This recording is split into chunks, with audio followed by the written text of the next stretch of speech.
quickly destroy the Archaeotech engine. Nothing can be done hastily and prudently, Brother Barakil. So answers an apothecary.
Warning!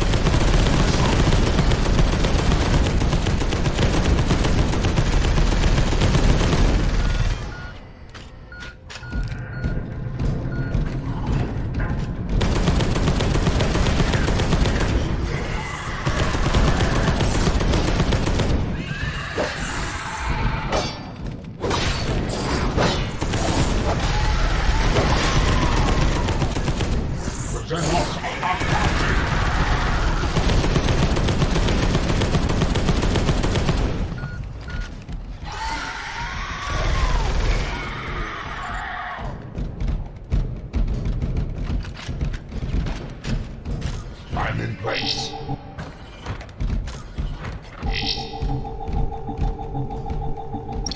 I am in place.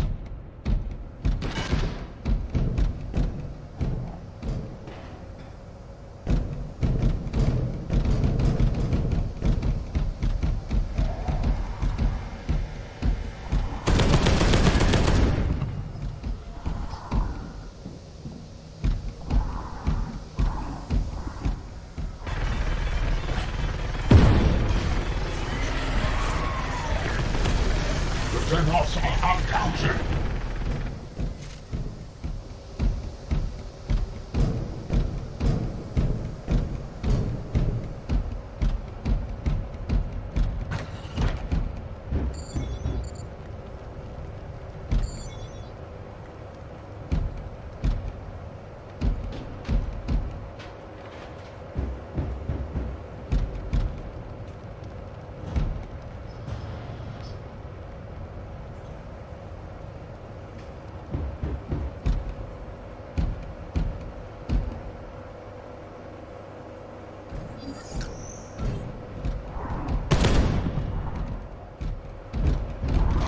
In position. Waypoint reached. All die.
quickly destroy the Archaeotech engine.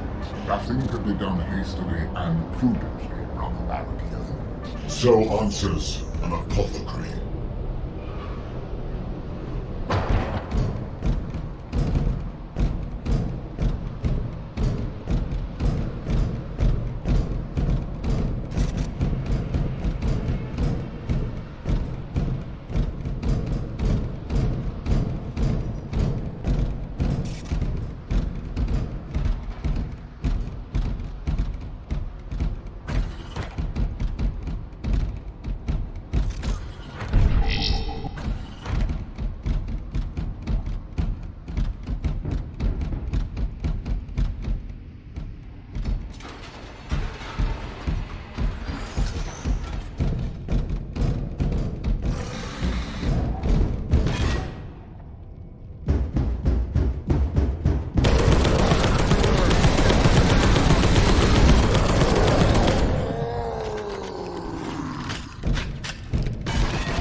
Warning!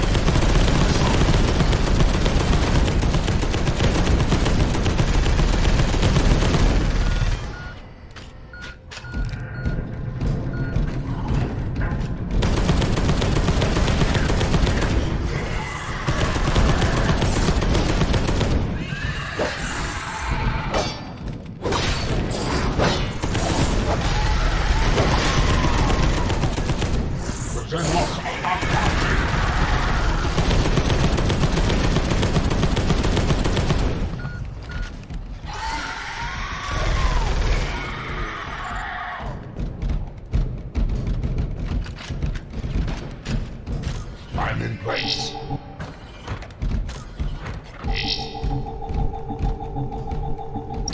I am in place.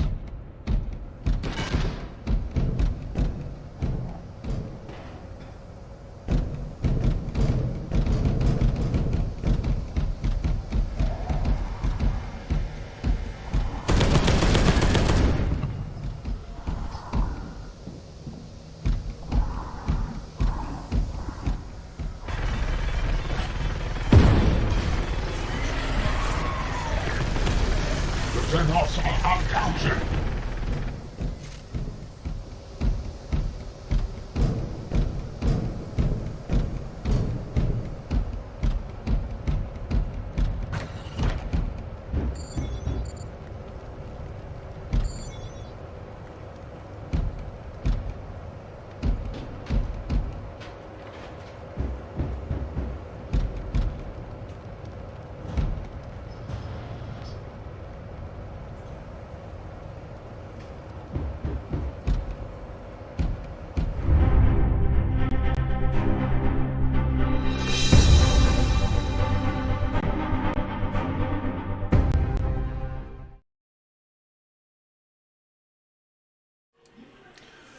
Hey everybody, welcome back to Angry Badger Minis. So, this video is sponsored by no one. This live stream is sponsored by no one. Anyway, we were putting together the last, as far as I know, the last bit that's going to go to our Iron Warriors. And that's the Chaos Knight. I put together the Warpsmith, and let me tell you something. This model sucked. I'm not even lying. There's probably some things I need to do to it, like heat it up in some hot water and bend some things. Because if you take a look, see how his foot's not even on the ground? That's because he's being supported by these stinking tentacles. So this has all got to be heated up so it doesn't bend and whatnot. So yeah, Citadel Finecast, fuck you. Anyway, but he's done for the most part. And if I can find a metal model or a plastic one, I might buy that instead. I don't know, that's crazy. I I look at him and the only thing I can think about doing is embedding him into the wall of a Space Hulk thing. So anyway, I brought out one of my other knights just so I can reference what's going on, how I'm going to do things for this night. Obviously, it won't have the same weapons and stuff. It'll have some of the, you know, same type of weapon, but it's all, you know, chaos. You know, this right here actually needs to be heated up too, so it can bend or whatever. But like the carapace and stuff, you know, is you know, chaosed out, and shoulder pads, you know, same way. I'm gonna go with this face on the helmet. I think this looks great, especially fits in with my Iron Warriors. And we're gonna go ahead and I saved you guys the pain of watching me cut through this resin here to separate the knee. That was like this. That was a chore, I'm not gonna lie. Let me shrink this just a little bit. Yeah, I just put it up here. So anyway, that's what we're gonna be working on tonight, is putting this bad boy together. Hopefully I can remember everything off the top of my head because I don't have any instructions in front of me. And first thing we're gonna work on is getting this pose with the legs right. Luckily, we've got this guy to go off of that we did a long time ago, and we should be able to make this work.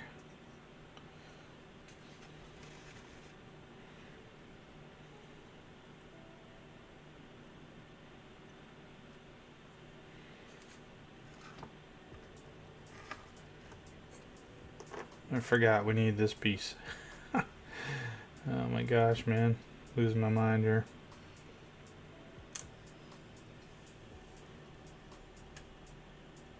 Not sure about the volume in case you guys chat or say something. Hopefully we'll be good to go.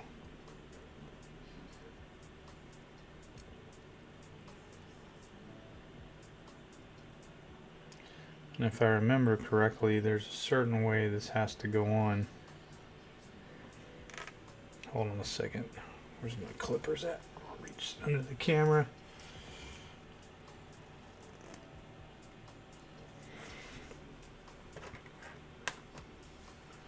I forget when I bought this, but I've had this one forever and never put it together.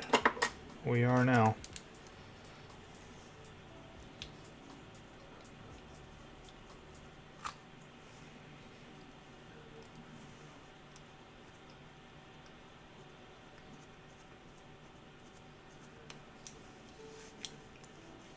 Sorry, I'm cleaning up this hole that's here.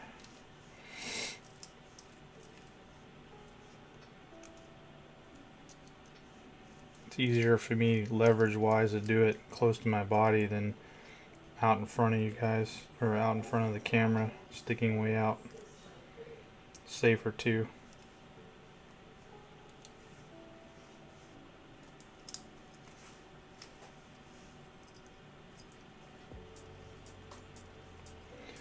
Yeah, man, we get done with this guy and we move on to the Thousand Suns. And if you did not see it already, I have a short that's out there from today where I had repaired the Land Raiders that I got off of eBay, and they are now in the case with the rest of the Iron Warriors. So pretty stoked about that too. I think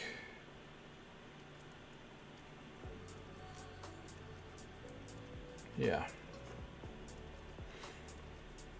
I kind of already did some of the prep work, guys, like building up the rocks and things like that before I got on here, because I didn't really want to waste time.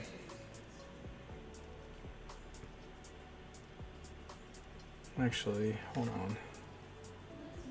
I think that bigger one goes in the back. It does. Well, I'm glad I saw that before I screwed it up. Alright, what's going on with my glue here? Oh, I'm out. That's what's going on.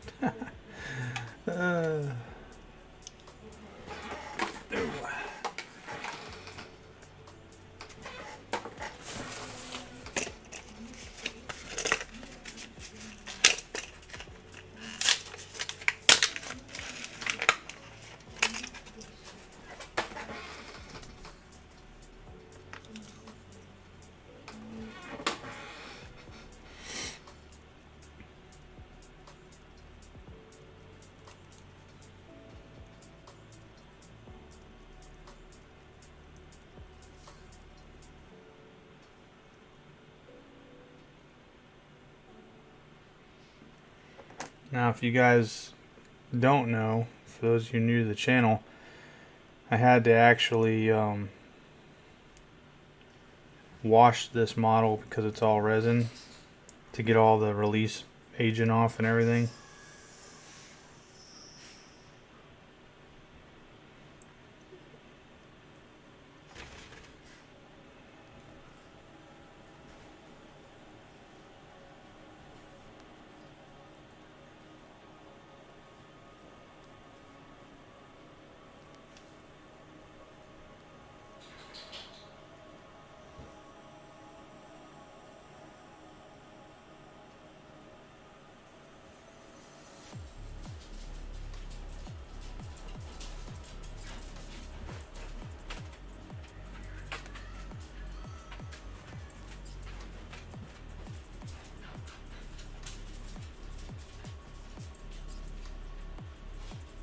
Just trying to figure out exactly how I wanted that.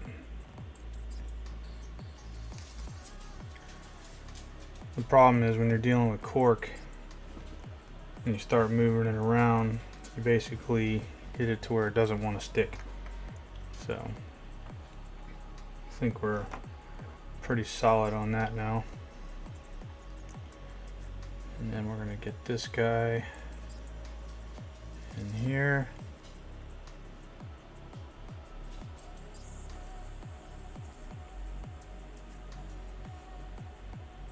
And again, I'm trying to remember how I did some things, because if I'm not mistaken, I think I leaned that over.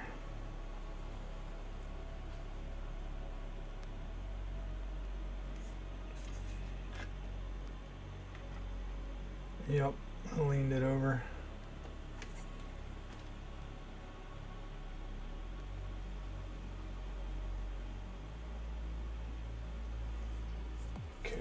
Also, you have to excuse me while I munch on some nuts, cashews. For some reason my camera is a little off. I must have bumped everything.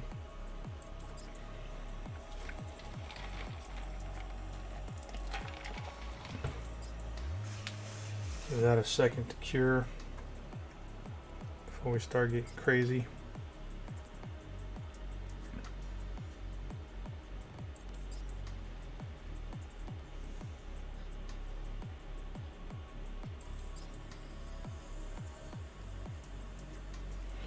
For those of you that don't know, I'll just go ahead and show you what we're going to be doing ahead of time. If you can see this. Inside there, this guy has to be redone. This was like the first one that I test drove to see if I could do this. You see the green stuff in there. We'll be doing that and then ridging it out like we did for all the other ones in the past videos. So that way you have a boot that goes over all the what would be the hydraulics and things like that, so you don't have just a gap sitting there.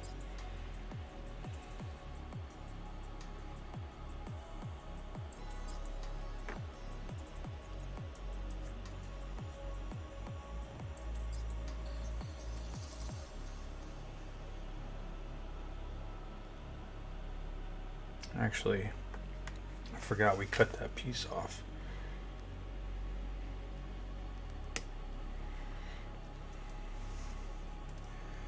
We cut that off so the leg would go lower.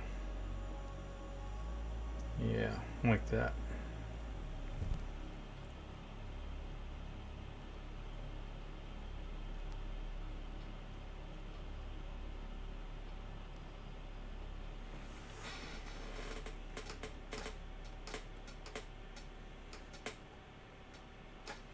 Okay. When we're done with this one, let's see, 1, 2, 3, 4.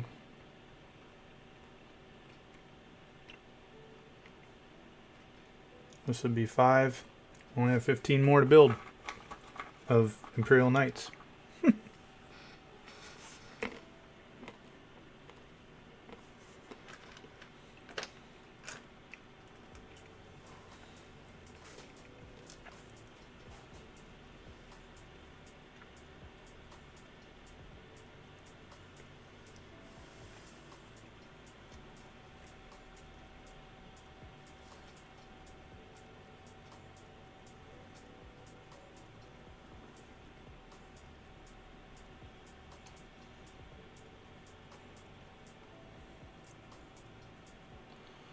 Some of it's coming back to me.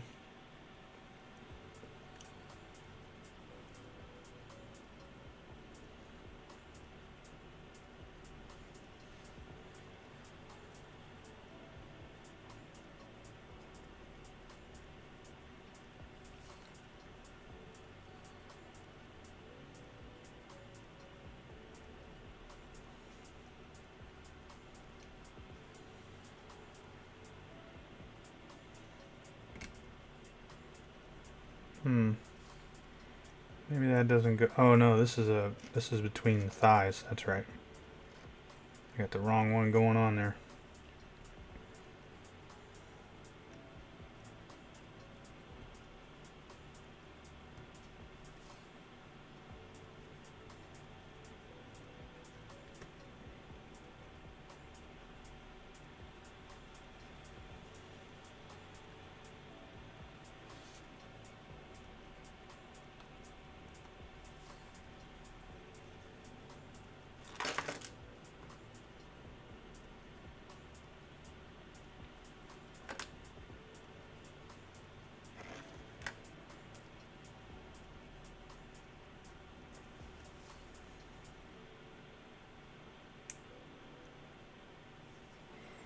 Little added support. Okay. So now, if I'm not mistaken, it's this piece for the knee, or I mean the shin rather, not the knee. And I remember this being a pain in the ass. I just gotta remember how it goes. I don't even know if I can see it in here. Not really.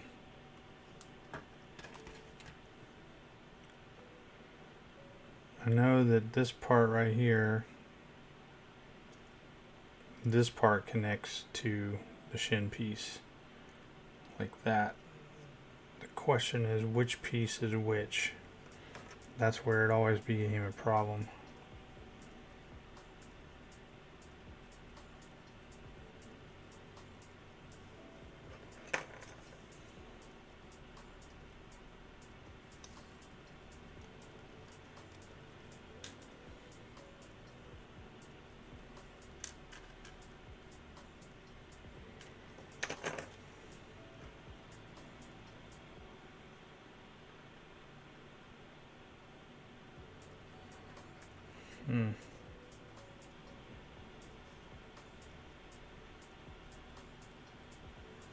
I mean, alternatively, you could leave it out. No one would ever know, except you.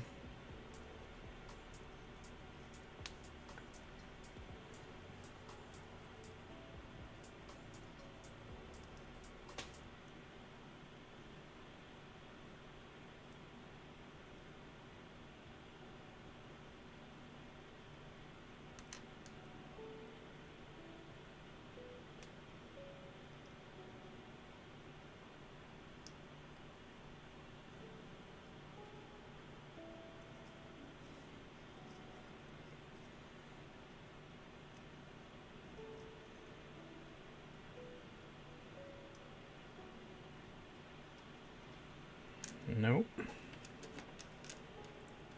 You wouldn't think it'd be this difficult to figure out, but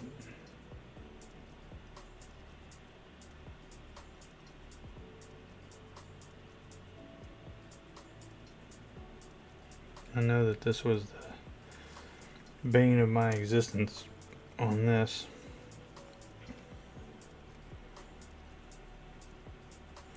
And that's why I say you wouldn't know, because it's going to sit right there over top of them anyway.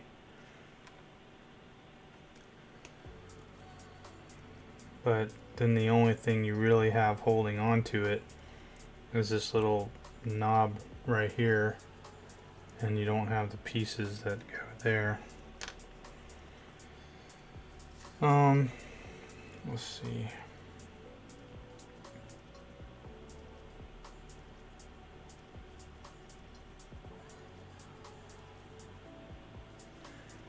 What I fail to understand, or that I'm missing here, is what goes in there. I don't remember. Let me see if I can find it.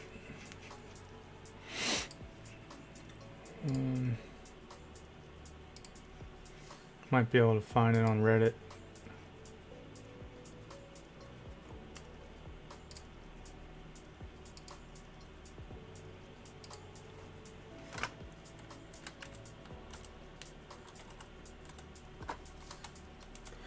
I seem to forget that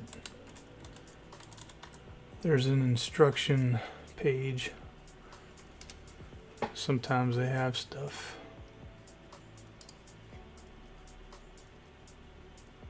Here we go, Imperial Knight Assembly Guide.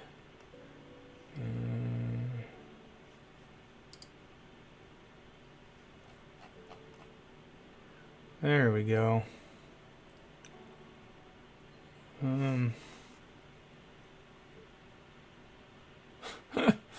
Are you kidding me right now?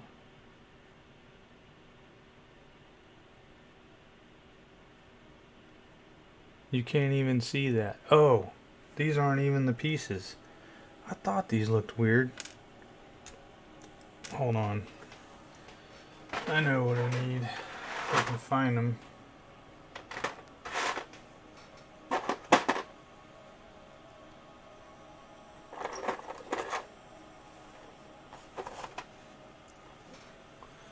Like I said, I knew something went in there.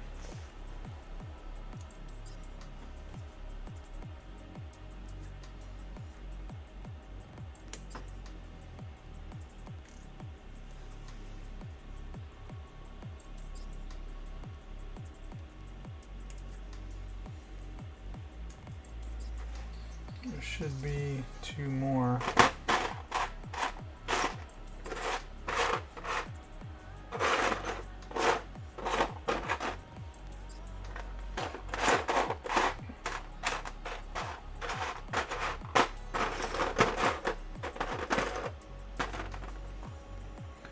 Or not.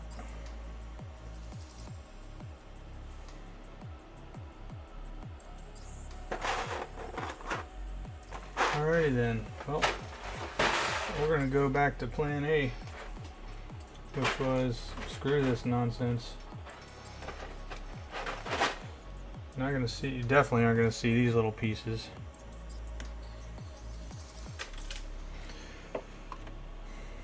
I think these are actually for the shoulders or something. Pretty sure. Alright, let's take a look at this. Where is the other shin piece? Here it is. So which one do I want on this side? Do we want the eye or this? We know that we're going to paint one of the shoulders in the Iron Hands deal. And it's probably going to be,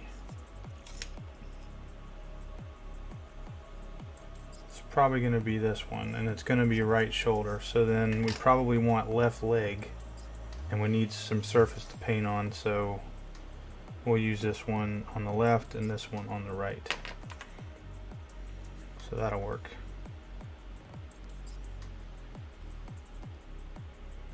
I'm just gonna go for broke here.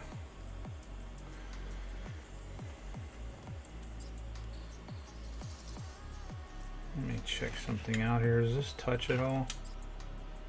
Yeah, it does. Alright, so we can get some added extra support on the side. That'll be fine.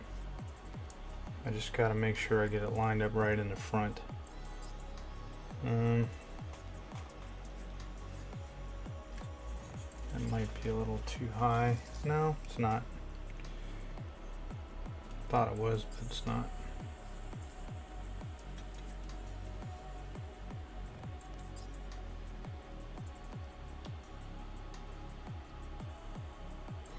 Yeah, I'm pretty excited to move on, man, because we've only got two Chaos Armies left. Well, one army and then one small contingent. 1,000 Suns, and then which we've got Magnus. We got to finish up a gosh, what is it called? Keeper of Secrets. the bird looking demon. And then we've got Bellicor. I mean, he's part of everything, but we got to put Bellicor together. And then once I'm done with Thousand Suns, I'll have about a 500 to 1,000 point contingent of Fallen, Dark Angels Fallen, with Cypher and stuff like that, and then we will be all done with Chaos. All right, I'm gonna forego any other stuff here.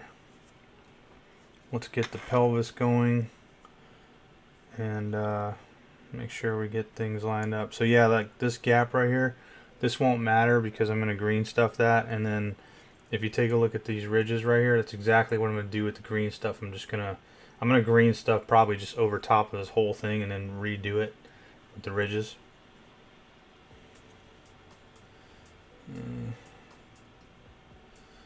Alright, why are you being a pain in my butt? Oh, I got it wrong anyway.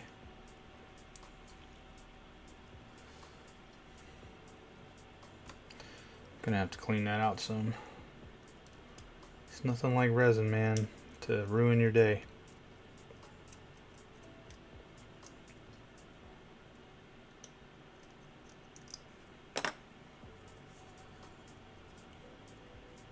Mick Dundee. I don't know how you do it, mate. I struggle to keep on with one army, plus I have no interest in any other army other than Black Templars. I just love the lore. I love all of it. And don't get me wrong, I mean, you know me, salamanders are my absolute favorite. And they probably always will be, but close second would be Iron Snakes. Black Templars are definitely up there. Probably number 3, to be honest with you. Flesh Terrors, Carcharodons, or Space Sharks, Red Scorpions for sure. I'm not really into, other than Dark Angels. Dark Angels were my first. Space Wolves. Well, Space Wolves is technically my first painted anything, I guess. Really, like a squad. And then I went to Dark Angels from there, but I'm not really into like the main chapters like Ultramarines but I mean I'm because of the hobby and because of my OCD or whatever, I just I want all of them. If that makes sense, I don't know. But I love this hobby. I love it. And the more that I'm putting stuff together and things like that and really seeing everything fleshed out, not just sitting in boxes, the more motivated I'm getting to do this stuff.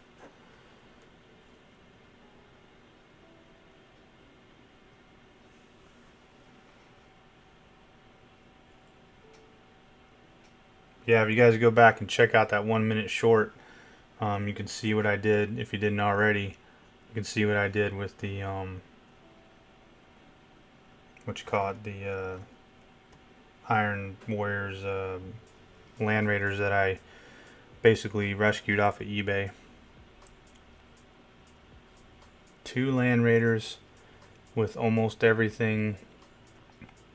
Well, I say that there was a lot of broken stuff, but for $80 basically, or $90. $80 was the offer I Jokero gave. Jim. Which 40K book that you read had the most realistic / logical battle scenes? Brothers of the Snake, without a doubt. It's probably why I've read that book. I'm not exaggerating, at least 15 times, at least. And I just got through last week or maybe just a few days ago, listening to it on Audible for the first time. I mean, okay, so Brothers of the Snake, and then there were some pretty good realistic ones in Devastation of Baal. Yeah.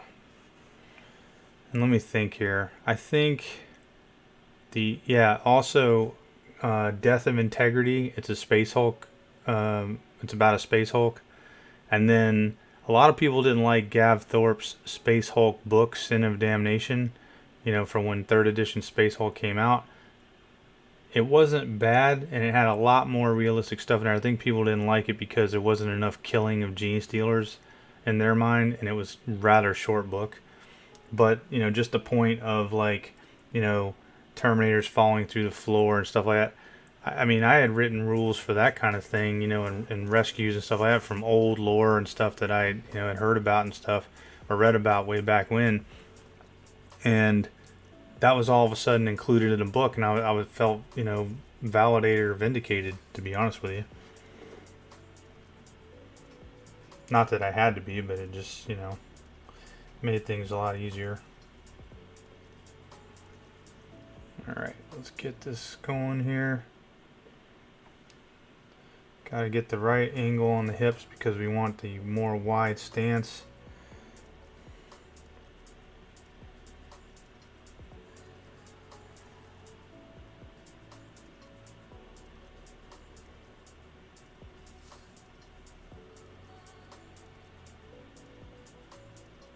And like I said, it doesn't matter about the gaps or any of that kind of stuff because all that's going to get covered with green stuff anyway.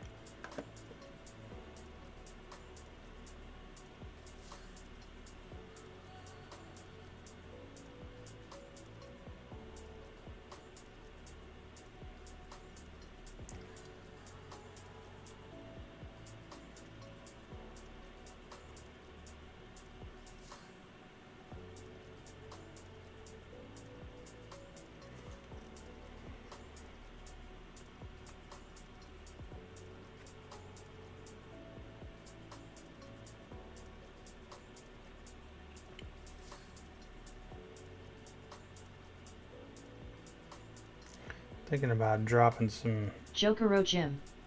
Is this going to be a green stuff heavy model? No, not at all. It's already, if you missed it, it already has all its parts. I don't have to do that at all.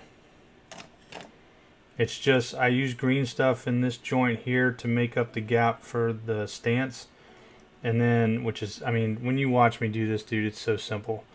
And then I use green stuff for, tell you what, hold on, let me zip kick this thing real quick so I can show you what I'm talking about.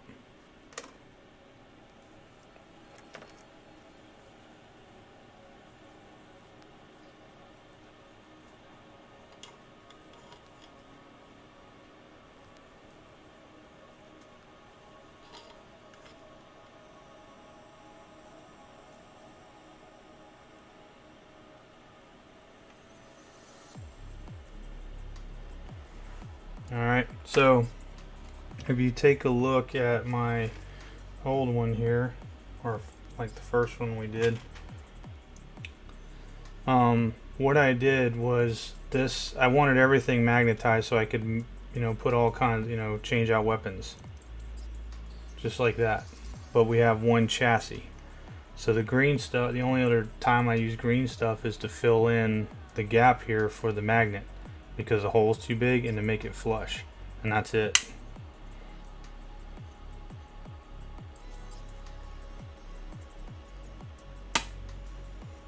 Other than that, I mean, it's, you know what, depending on how many weapon systems. Oh, so yeah, like here's the other weapon, you know, for this Melta gun or whatever the hell this thing is.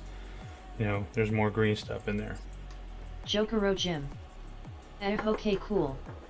It's actually really simple to do.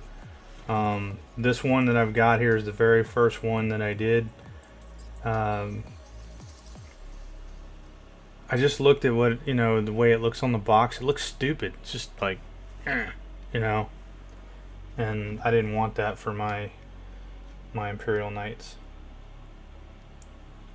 They needed to have some kind of stance, something, you know, I mean anything, but, you know, just whatever, static. And I'm trying to figure out why. Okay, that's why. Alright, no problem.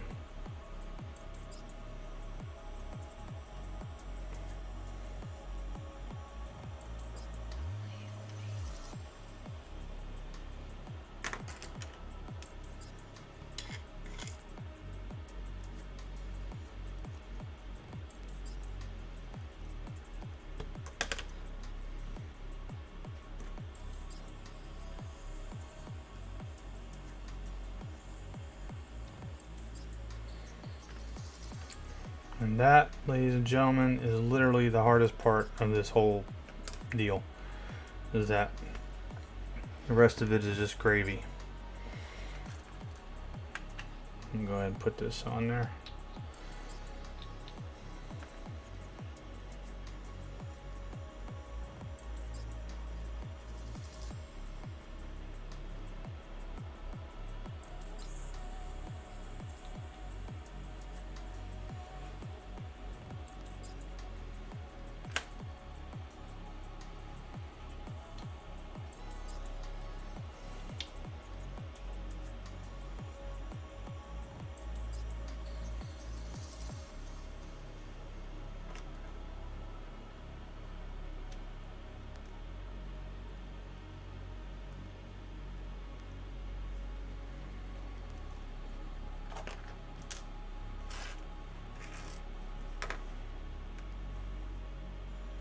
Alright, let's get these other pistons on here, and then we will work on the green stuff real quick.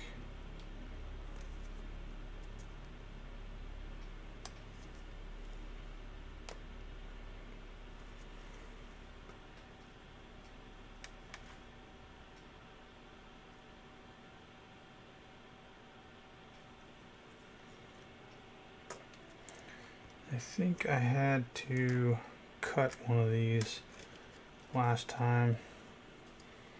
Let me see.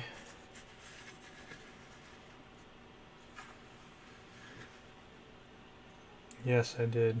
Okay.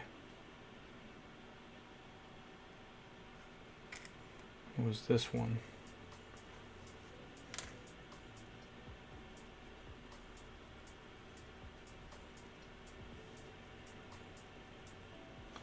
But I think I might be able to get away with it over here.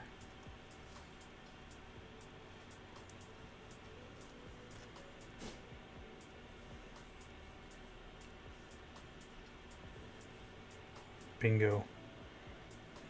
It was just the right angle.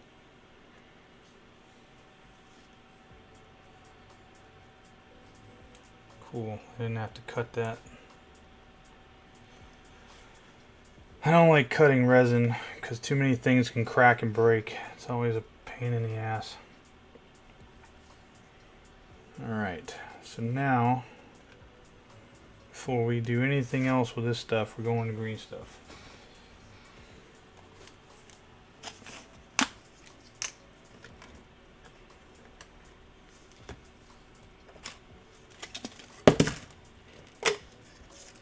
You could use milliput, whatever.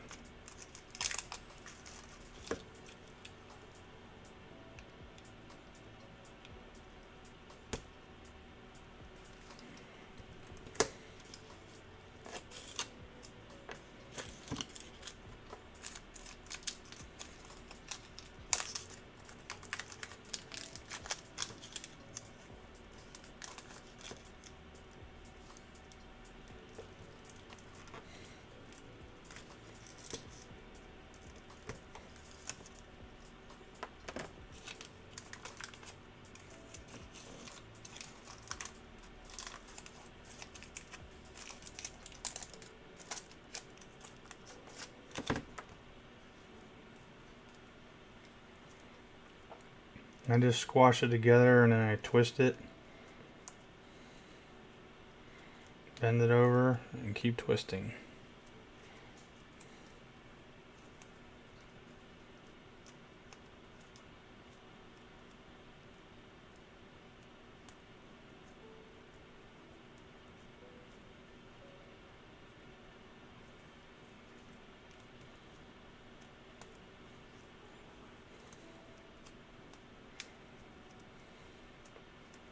I have an air bubble in there, I can feel it. You might have heard one pop already.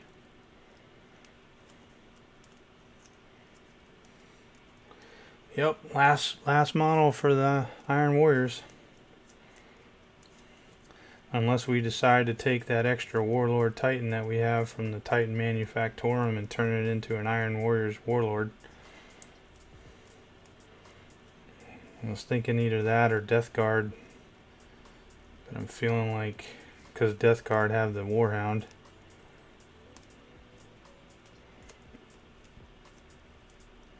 I don't know. That's like gonna be down the road.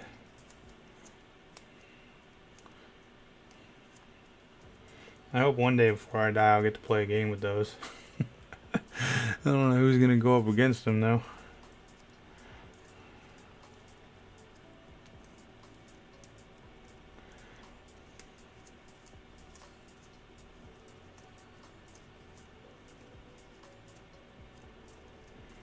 All right.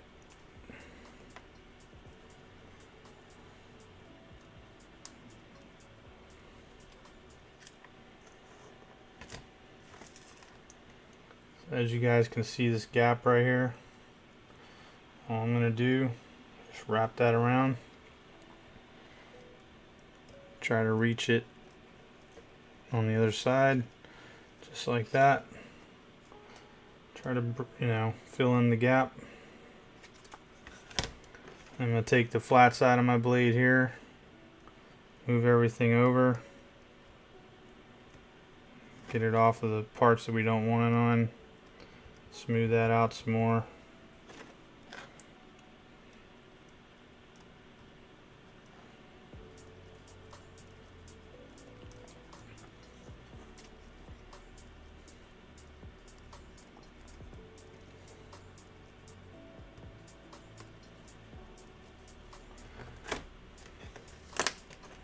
I'll take my brush here, kind of smooth out my fingerprints out of the, you know, out of the green stuff.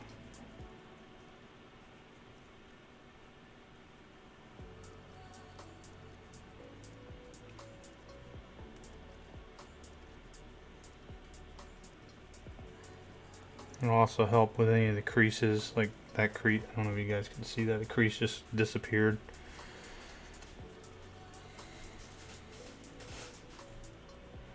Like, see that right there? Oh, wait, sorry. See that? And you can, maybe you were able to make out my fingerprints. I don't know.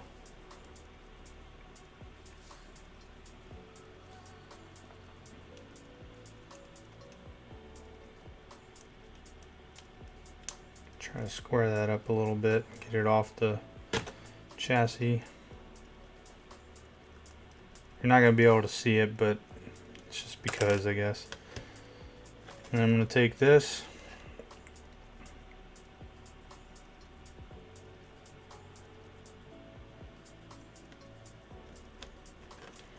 kind of wish I had a little bit of water here.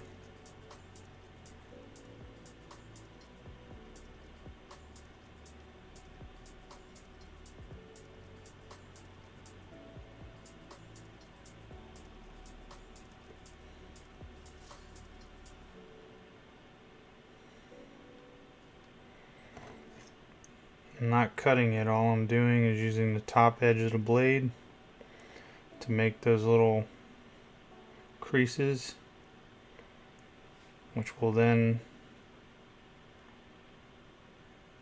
bunch them together. Now if you run into a spot like right here, as you can see, you run into a spot where you know, it's not even all the way across. That's okay, it doesn't have to be. You just roll it up into what you can get, and it just looks like, you know, an actual boot, you know, for, you know, any type of vehicle or whatever, to where it overlaps itself. And then we'll come over here and we'll do the back side.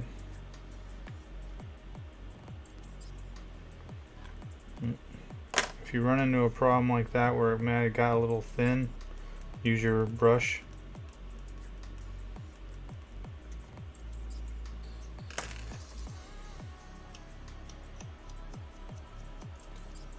I'm gonna do what I should have done in the first place. I'll be right back. I'm gonna grab a thing of water.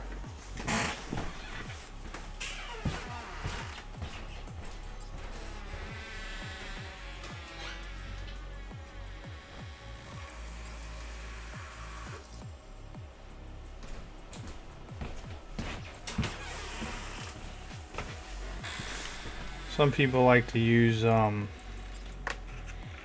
Vaseline or whatever. I don't, because I don't want to have to clean that crap up. The water works just fine.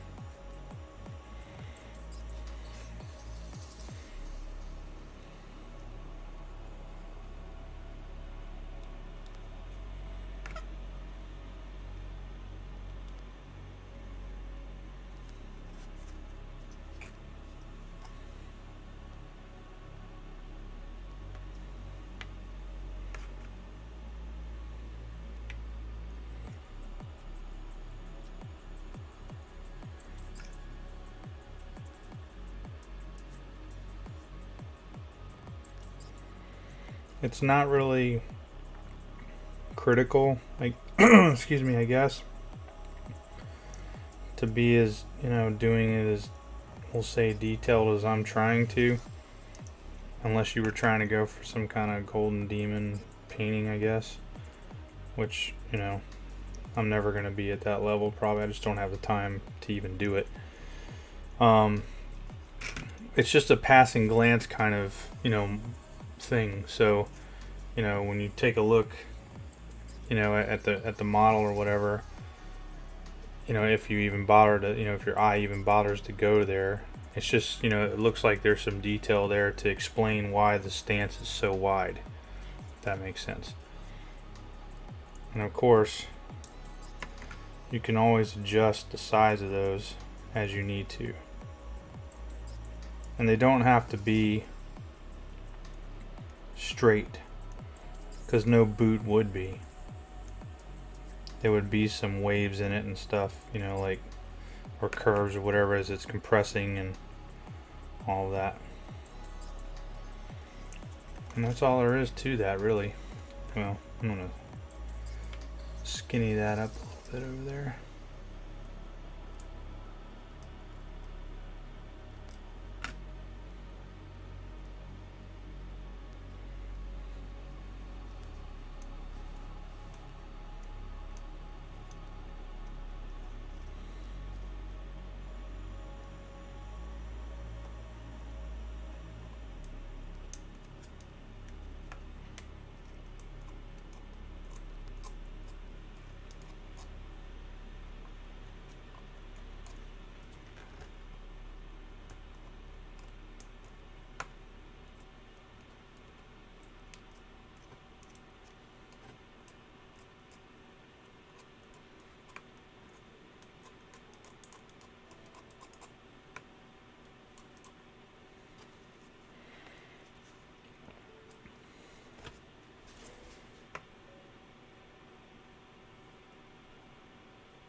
All I'm doing right now is pulling it back off of the main chassis,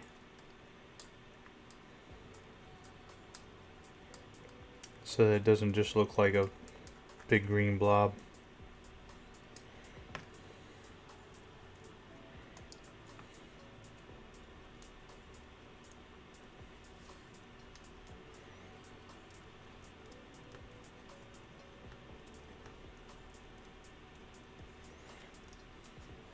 So now when we take a look at it, we've got a little bit of a bulge here from, you know, what's going on. And you could argue it would be stretched out more, but I would say no, because he's leaning into this leg. But that's me.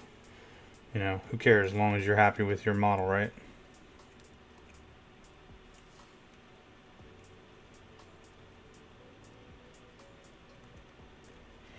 And now it's not completely even all the way around. It looks like it's, you know, got some contour and taper to it. So actually I'm going to pull some more off of this side here.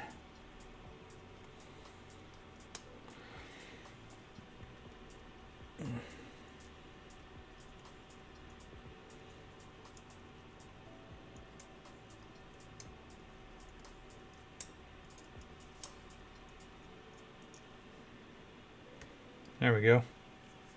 Look pretty good.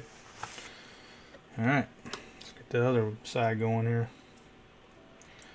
Probably need to warm this up a little bit in my fingers.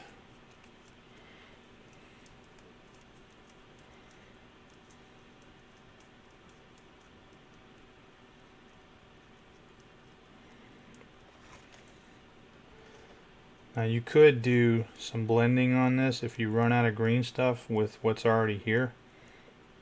It's not hard to do by just using the same technique you just saw me do. And I may actually even do that now.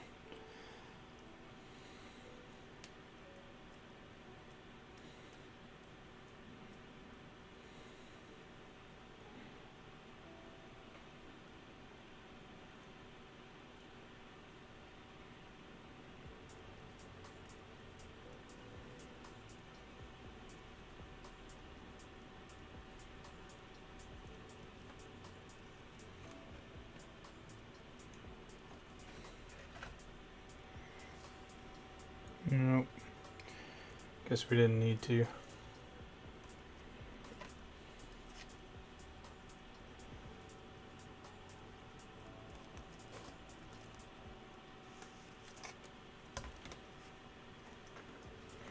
Just be careful, because that's not dry or cured yet, this side right here, so don't put your finger on it. You'll get your fingerprints back on it and everything. Basically you'll have to end up starting over. Sort of. Not completely, but you still got some serious curing time available to you. Oh, I forgot to glue that guy's foot down. I'm like, why is this thing moving?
So I felt like I had a little too much at the bottom, so I'm just dragging it up to the top,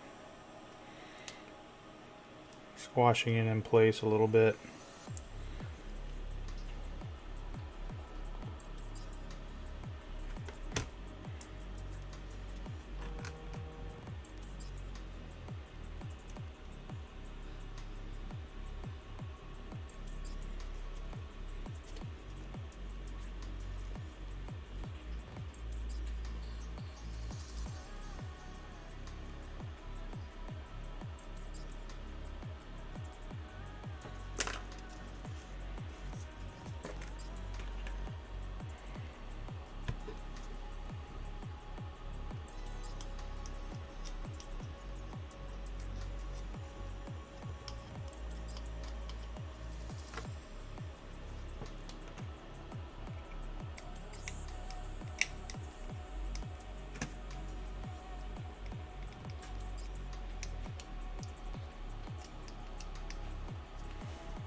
Jokero Jim.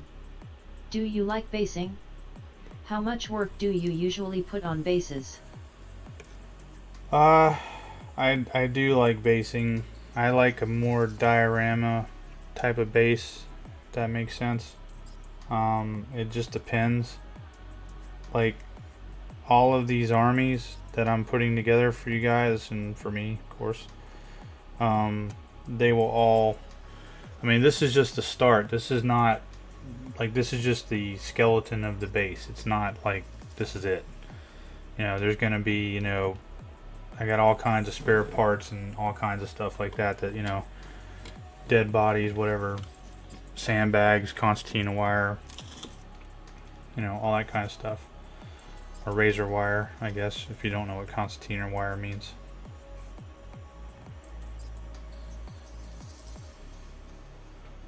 I tend to do things a little bit differently than most. Like, you'll see a lot of the YouTubers out there that will put their model together, base it, and then prime everything. I'm more of the mindset of I do the base last, because I want to make sure that I've got everything that I want, and the last thing I want to do is be, you know, dropping paint on things and stuff like that. You know, accidents do happen.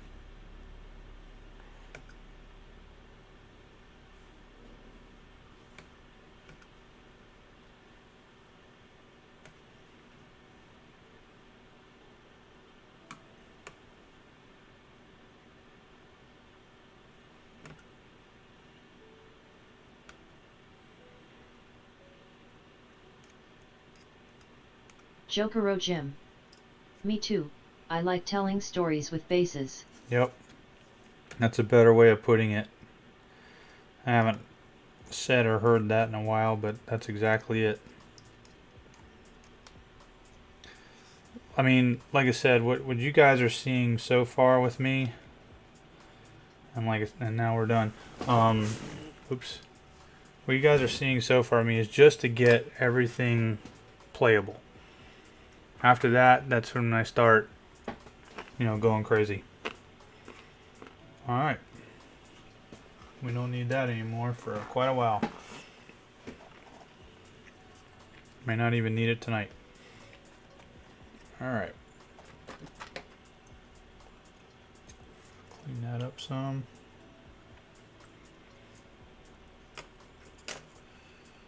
Trying to make sure. I keep forgetting I have the instructions up here on the web page for me. I can look at this. Alright. I need that piece and that piece.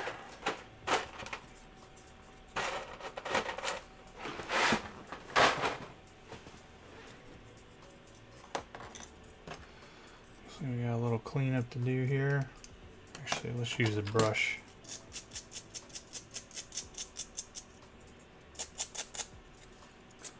This brush I'm using, it's just a pistol cleaning brush. Hard bristled, nothing on it. You can get them anywhere, Walmart, you know.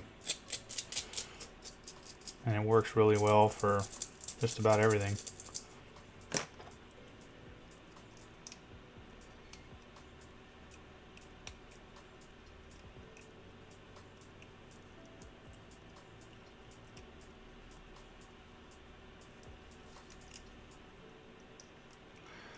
Thankfully, this is the only resin night I have to deal with. I won't have to do this with the other 15. They're all plastic.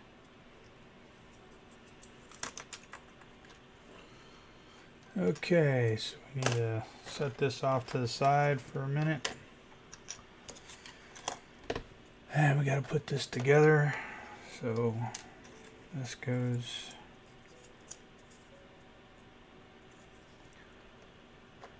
What?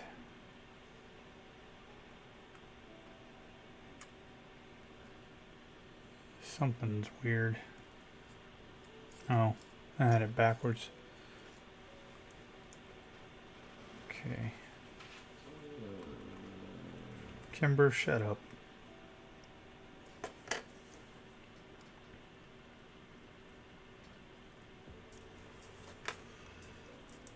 Apparently my dog doesn't have the same love for my YouTube channel we do. She's like, you're disturbing my sleep.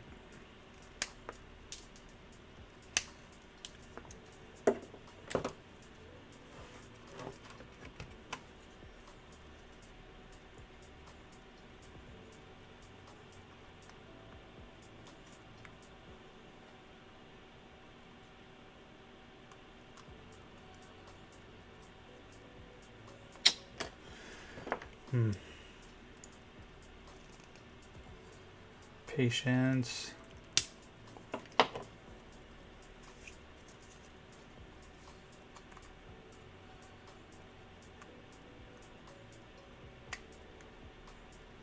There we go.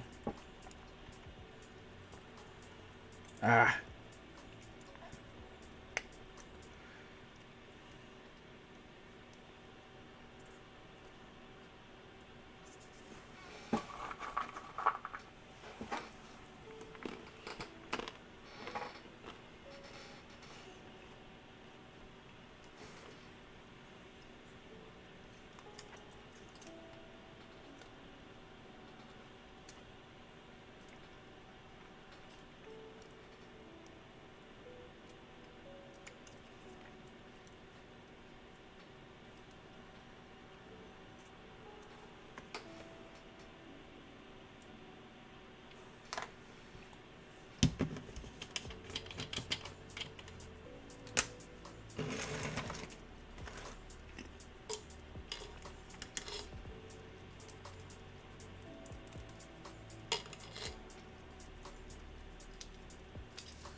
Okay. This side.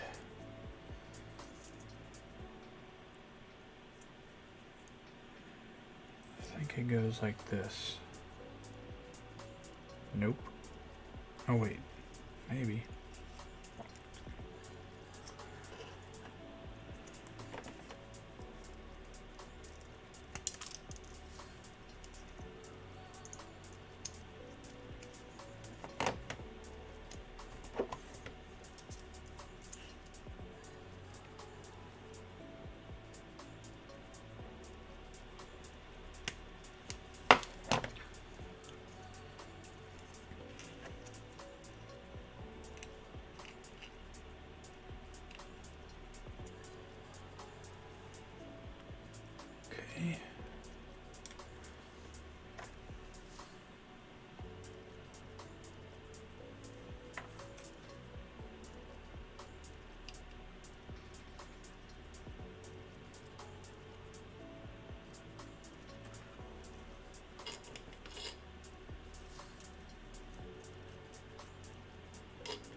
That doesn't seem right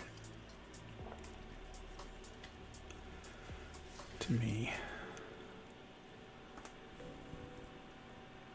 Yeah, I guess it is. Just seems like it's too low for some reason, but that's how it is. Alright, so now we need the little side things.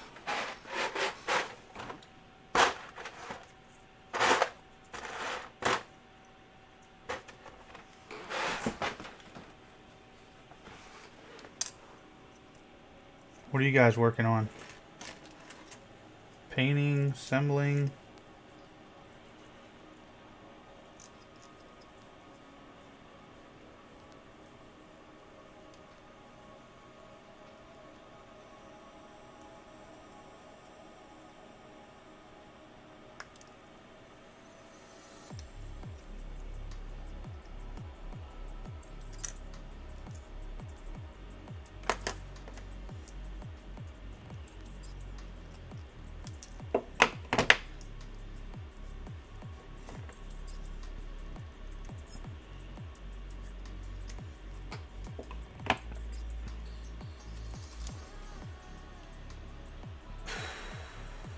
Jokero Jim. Painting a Mauler Fiend, I sacrificed a Dreadnought for base.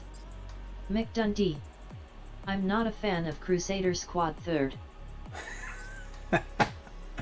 Jokero Jim. It's a Salamander Dreadnought cat face with Rye smile. No.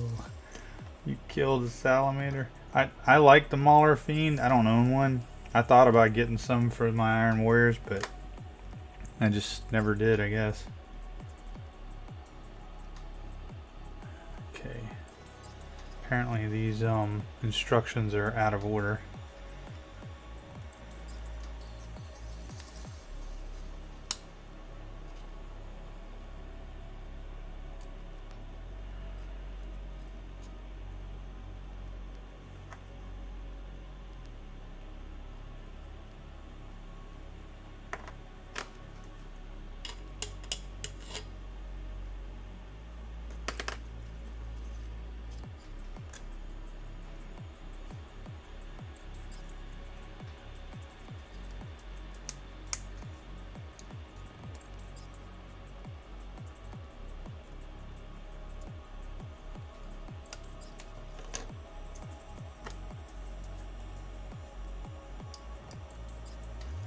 There's another model I want. I know it's not for 40K, but you could use it in a scenario or something. It's that oh god, what's it called? It's like was it a Vortex Beast or something like that? I really like the way that model looks.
Alright.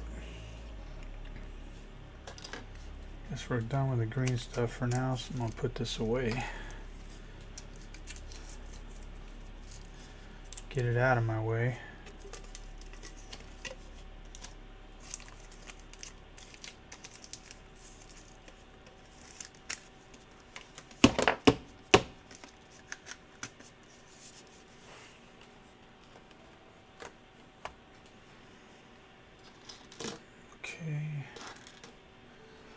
So now we need, oh, it's right there. these. And we need these, except we don't have the part numbers. So I'm gonna have to figure them out. Shouldn't be too hard, but we'll see. Alright, so if I'm looking at this piece here,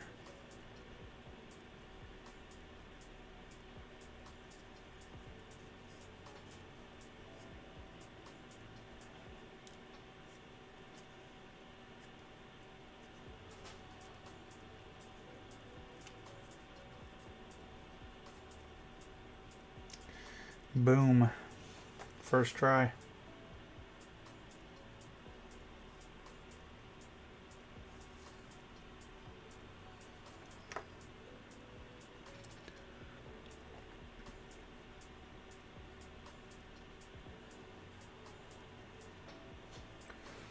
On that one anyway.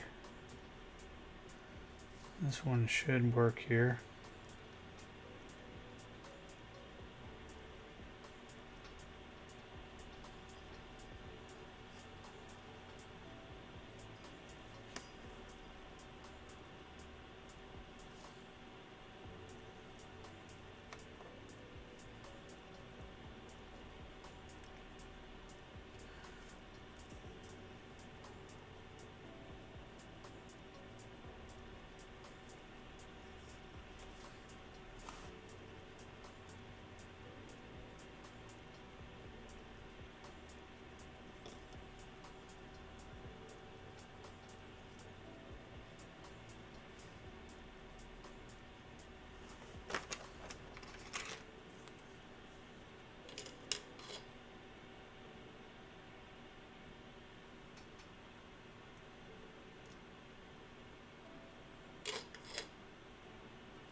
Okay.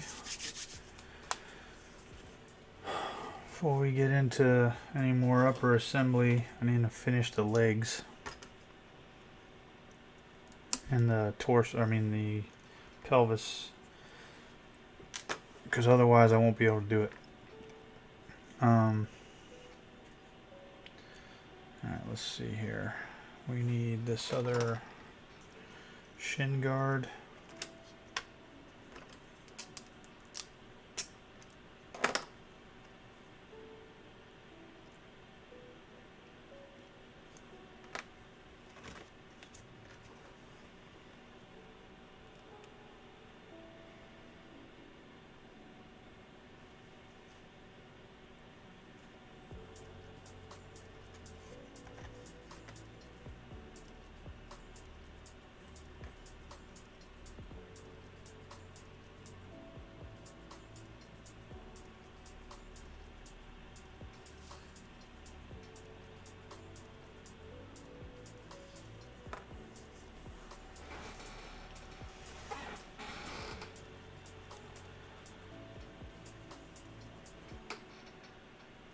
Nice.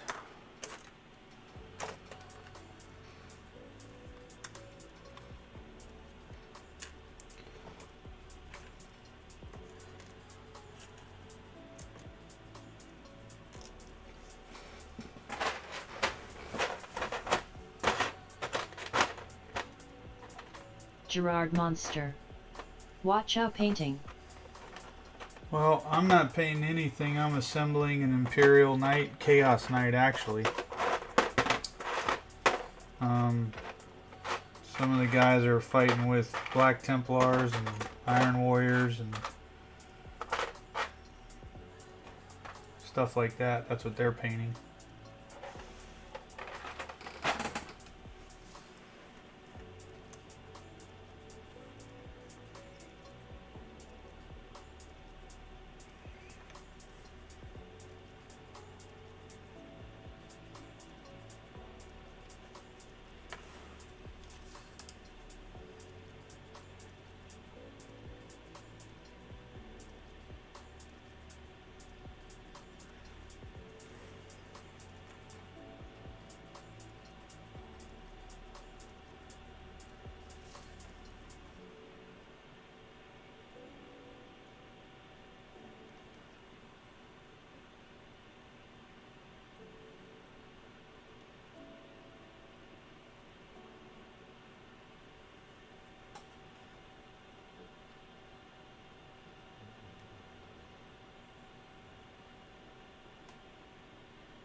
Hold on.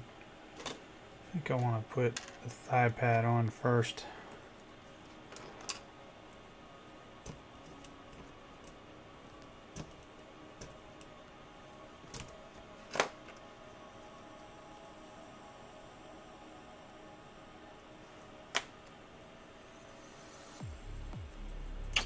Of course I would put it upside down.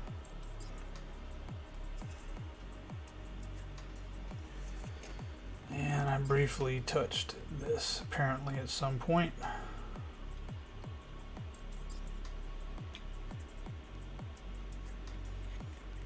Just like I did there.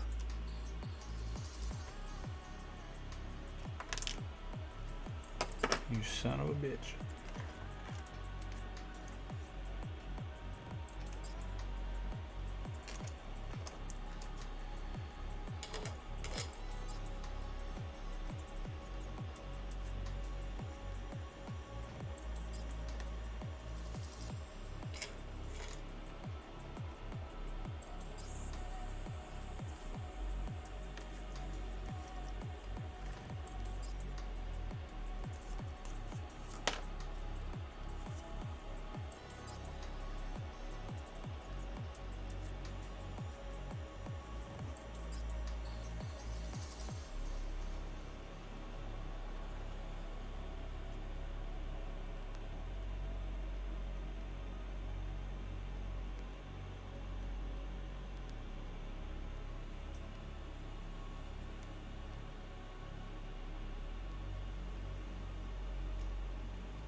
Nope.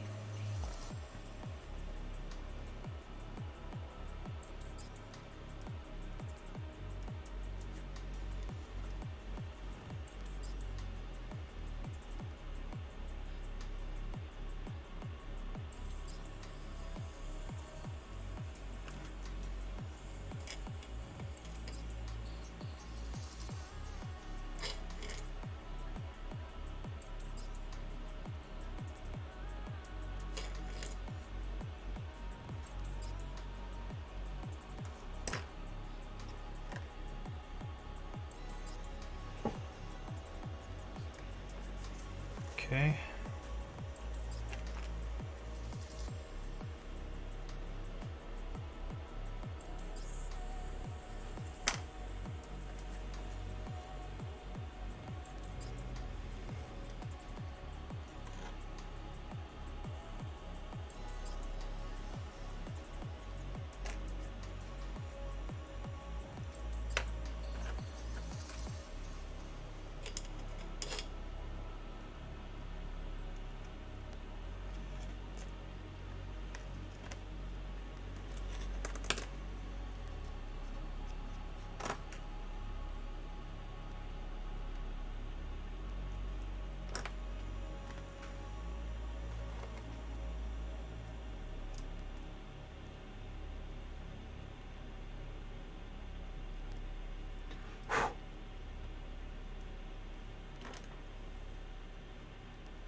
wait. We gotta put these on too.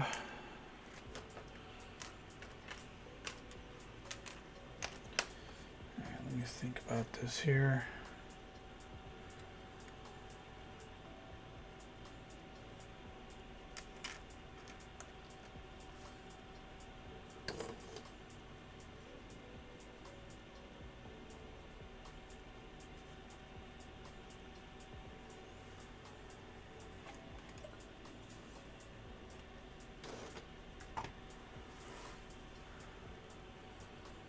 Let's see.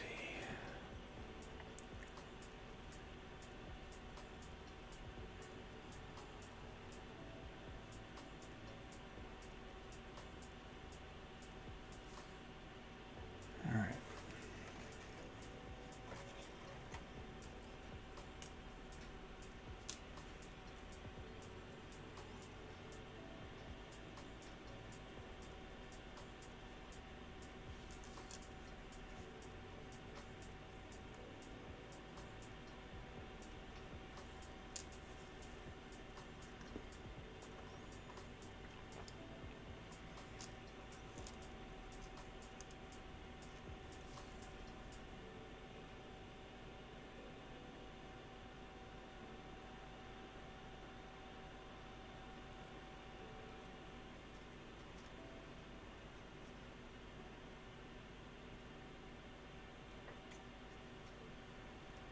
At the wrong side.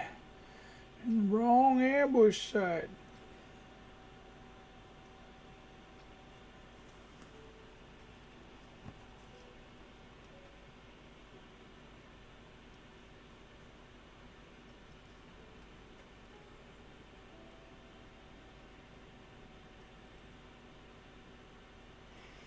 Now in this case, because we changed the positioning of the leg, we don't actually have anywhere for this to go into.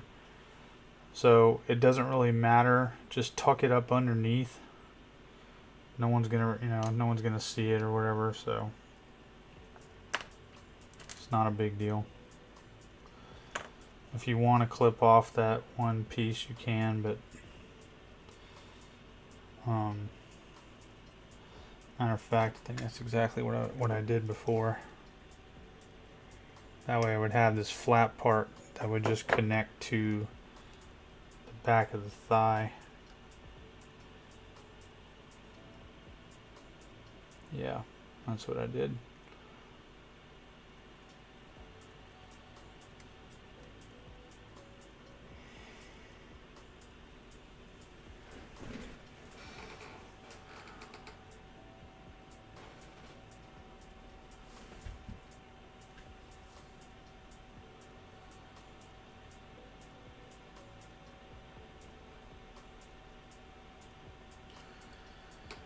We're gonna have to zip kick you too.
Okay.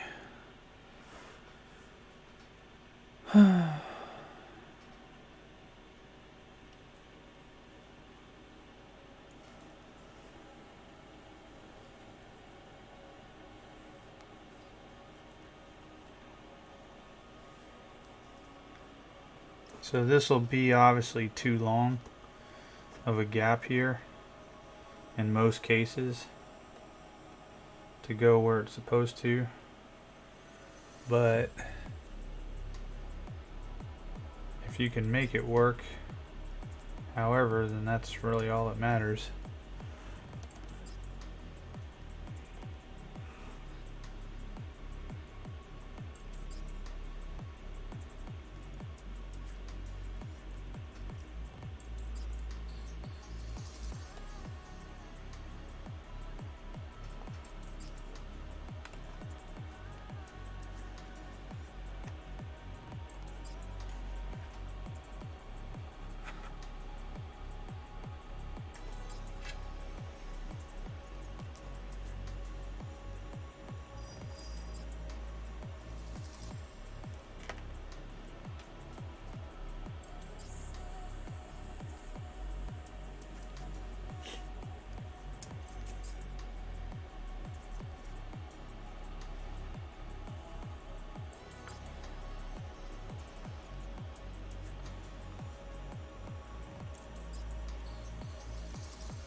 Come on, man.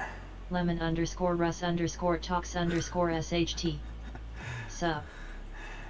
Not much, brother. Just fighting with this Chaos Imperial Knight at the moment.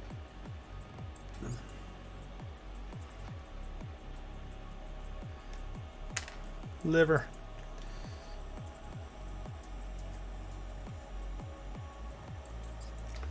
Oh, boy. Lemon _ Russ _ talks _ SHT. Lemon _ Russ _ talks _ SHT. That's a nice pose. Yeah, that's how I do all of them. Either right or left. Lemon _ Russ _ talks _ SHT. Are night kits easy to pose like that? Yes. Jokero Jim. If you were to write a 40K book, what faction would it be on and what would the story be?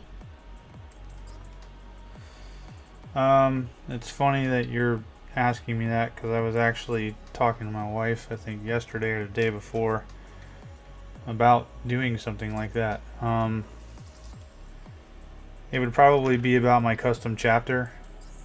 I already kind of like have the opening line, but I don't want to spoil it for you because I was thinking about doing like a short story and presenting it to you guys and see what you thought. So it's actually on my mind. So I couldn't tell you exactly what it's about because that would ruin it. But as far as posing this, all you've got to do is cut on whichever leg. It doesn't matter because then you're just going to rotate the pelvis around it. You just cut between, see that gap right there where the ball joint is? You cut and, cut that part out. It's just, now this is a resin model, but if you had a plastic one, you could cut each half, because it comes in halves, you could cut each half on its own and it would probably be easier. Matter of fact, I know it would be easier.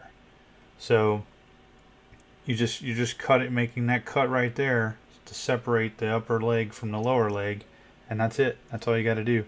And then you just, if you back up in the video, later on or whenever, you'll see how I position the thighs to the pelvis. They're not even really in the hole. They're just kind of touching and glued at the angle that I want it, and then I use green stuff to make the new boots for the joints, and that's it. So it's not really hard at all, actually.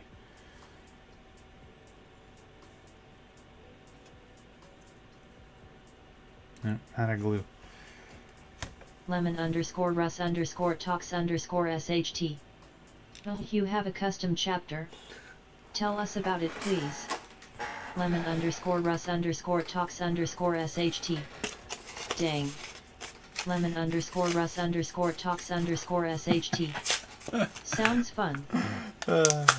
Your name is killing me. The way she says The everything. _seaman_demon. Right.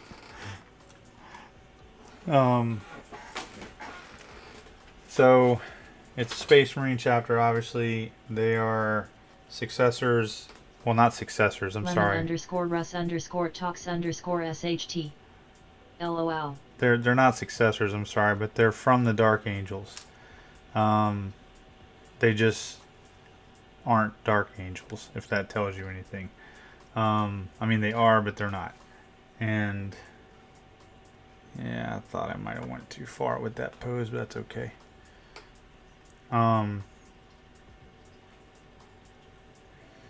They're called the Soul Keepers. lemon_Russ_talks_SHT. Loyalist fallen? Definitely, but not fallen. They just got mixed up in. So here's what I never liked about the story of the Dark Angels and what happened to Caliban. The way it reads is that all that happened was when the warp or the rift opened, it sucked in all of the renegade Marines. Nobody else got sucked in while the planet itself was being ripped apart. How does that make any sense? It doesn't. You know what I'm saying? Not to mention, it's not like every one of those Marines, gave their devotion to the Chaos Gods or anything like that to where the Chaos Gods were saving them or whatever. It makes literally no sense. So, in my mind, these guys, in the process of all the fighting and everything, got sucked in just like everybody else. lemon_Russ_talks_SHT. Oh, that's a great way to make a Dark Angels chapter. Yep. And you want to know what actually sparked that thought besides common sense? Because it all kind of happened at once, and this was years ago that I came up with this chapter. Have you guys ever seen the kids' movie The Never-Ending Story with the Nothing? Well, the Nothing sucked up everything. Didn't matter. You know what I'm saying? So in my mind, the Nothing is as familiar to, a warp rift or whatever that would have done that to Caliban as anything. And then the part that really gets me is we don't know anything about the Watchers in the Dark. So how did they get the Lion, basically out of there? I mean, hell, they look like they're struggling just to lift his sword and helmet. So, I'm just playing.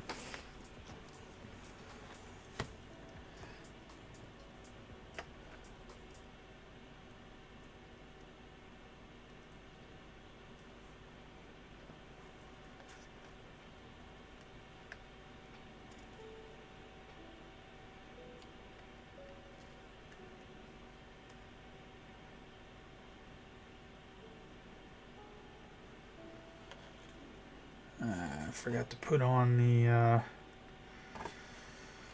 tabard here. I don't know if I want to, though. I mean, I guess I could do it and then overlay it like it's a bunch of flesh. That could work. Yeah. We'll do that when we get to the painting portion. But yep, I forgot to put that on. Son of a bitch.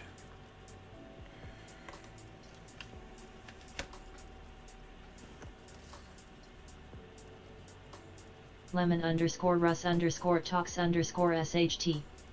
With Azrael making the Fallen become a bit of a time loop, it's possible the Watchers in the Dark may have been alerted by displaced non-Chaos Fallen or just displaced Loyalists. I agree with that.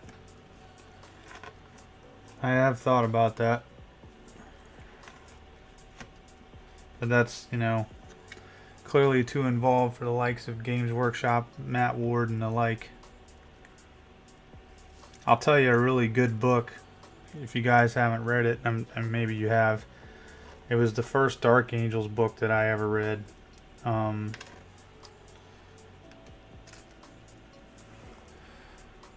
Man, why can't I think of the name of it now? Gav Thorpe wrote it. I can't even believe I remember his name. That guy's an idiot.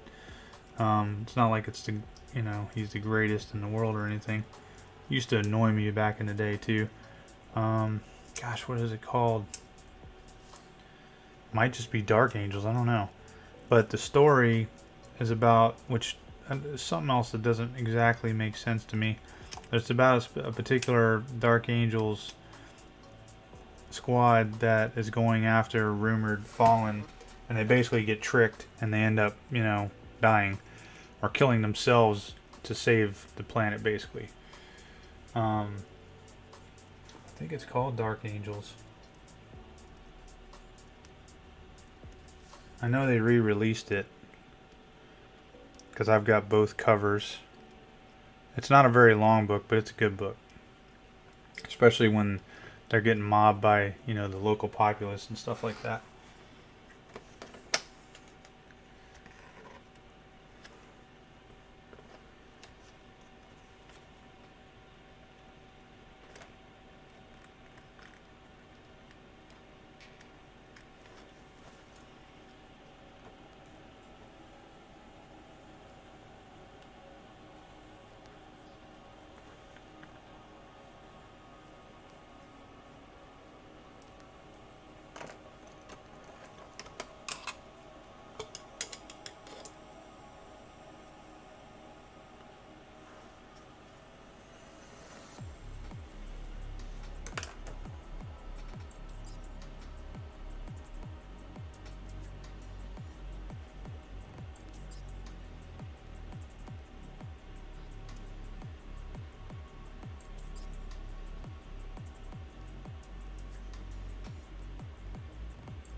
Alright, now it looks like it's kind of in motion, you know, trailing behind him.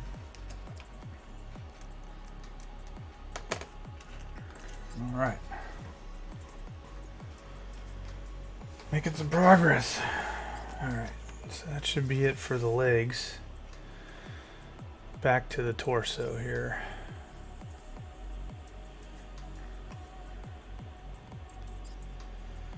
Alright. Got all that done. We got that done. We need to connect these here.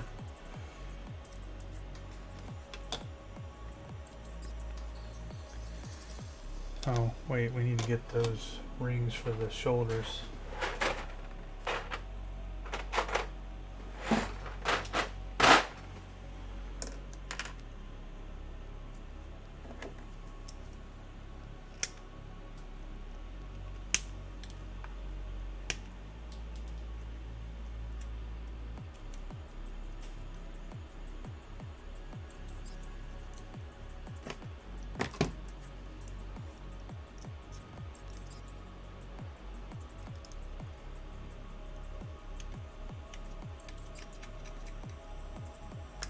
Yeah, my custom chapter used to be called the Soul Reapers, and then Games Workshop released the Soul Reapers Chaos faction. Jokero Jim. Is there any 4D world parts on this? Yeah, all of it. All of the Chaos. This is all, I've had this for years, like long before there was a Chaos Knight that were just released, you know, not too long ago.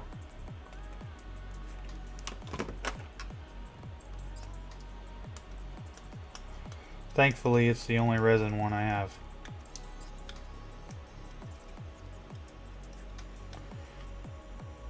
Because I don't want to have to do this anymore.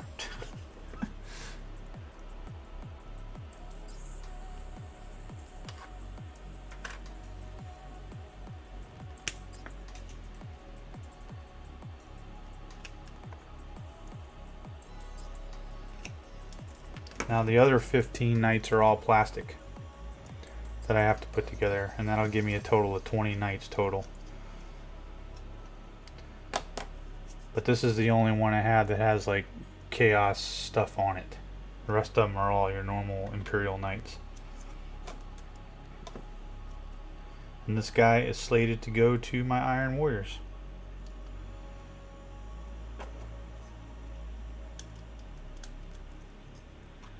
Alright, so if we're looking at this side,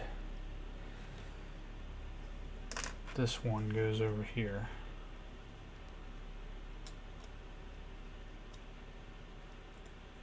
Yep.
Okay. So now we assemble this part, and we need the front part here for the head.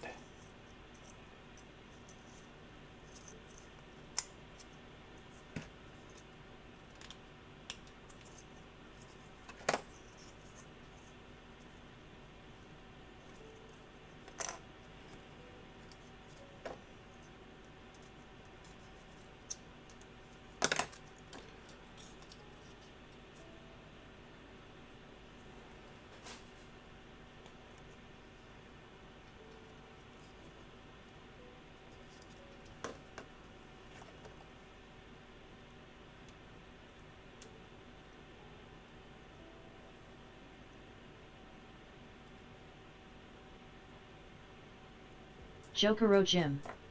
Do you have any character models that you would like to see be remade?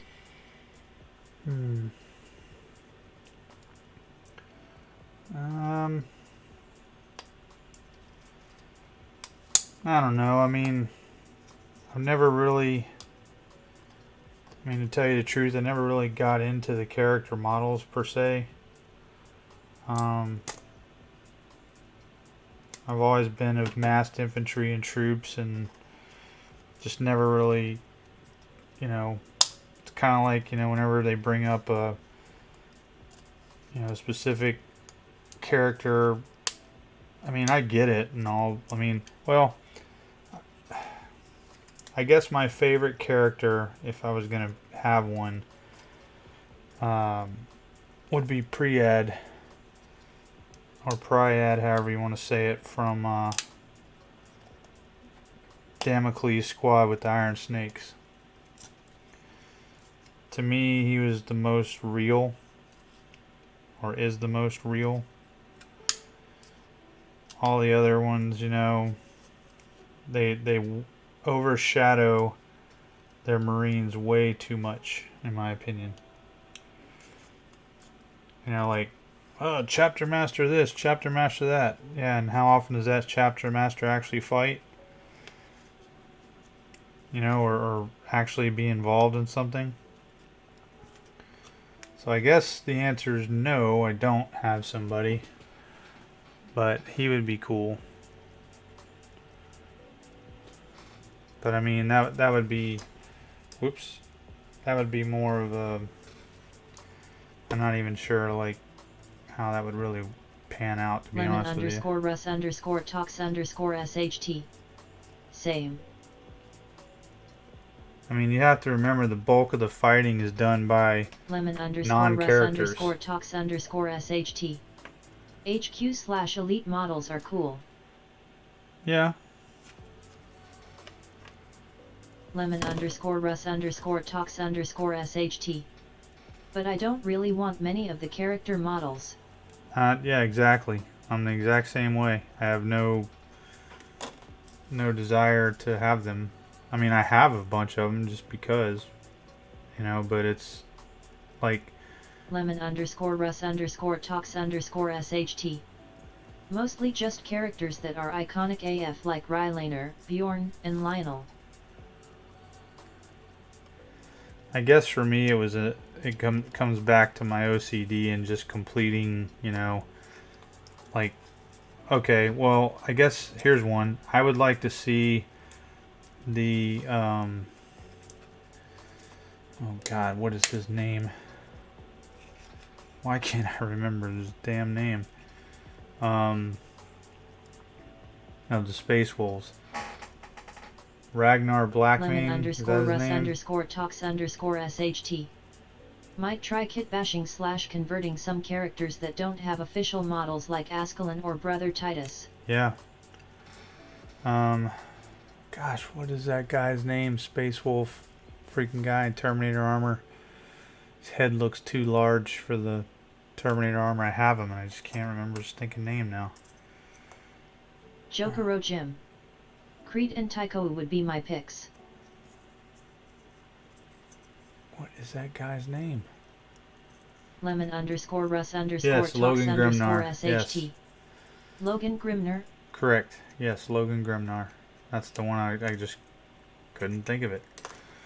I have the model. I don't have the one of him in the stupid chariot flying or whatever. That's just dumb. It's kind of like this new Solar model that just came out. Look, I like my 40K grim, dark, and deadly. Not freaking, you know, let's, I don't know what's going on with it now.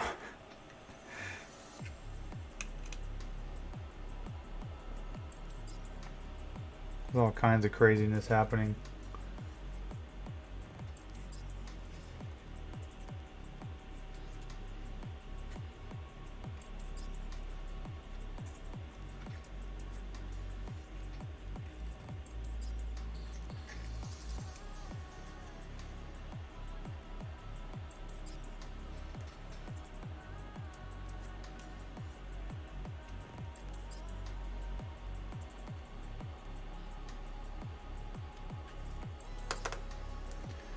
Alright, we need,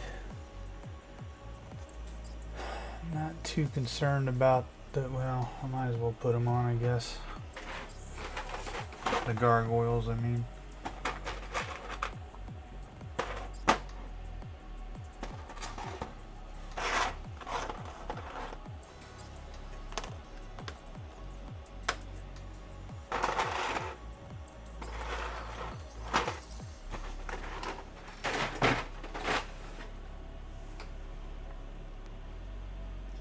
And then we'll put the smokestacks on or whatever.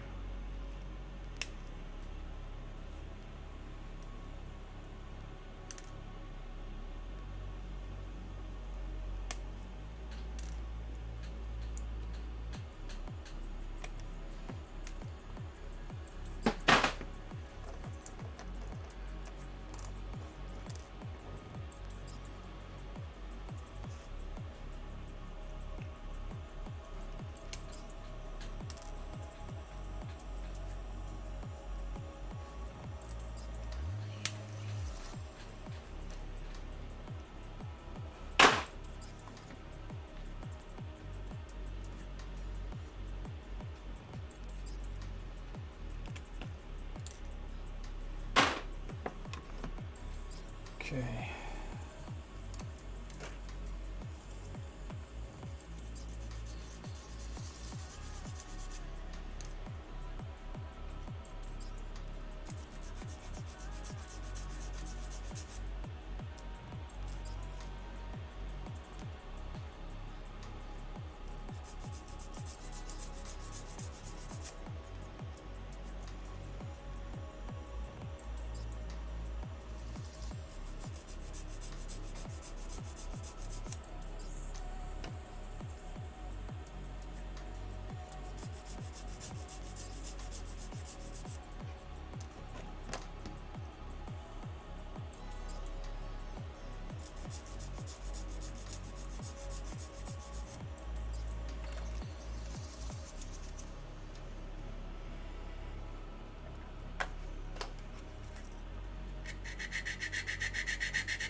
Water break.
Son of a bitch.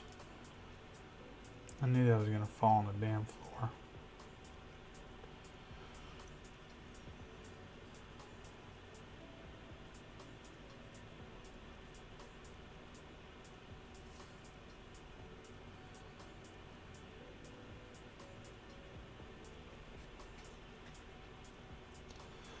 Be right back while I try to find this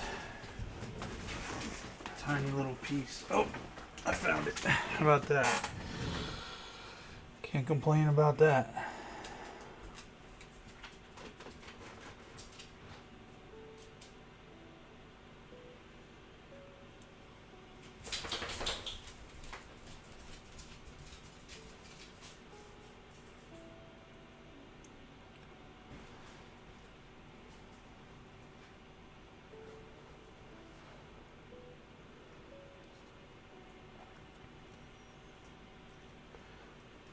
All right.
lemon_russ_talks_sht. Also, I'm working on my own Dark Angels successor chapter from the second founding. Tell us about it.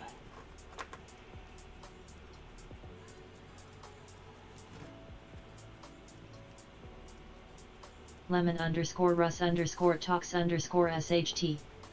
It's focused on the Iron Wing and Dread Wing, with a bit of Death Wing. Nice.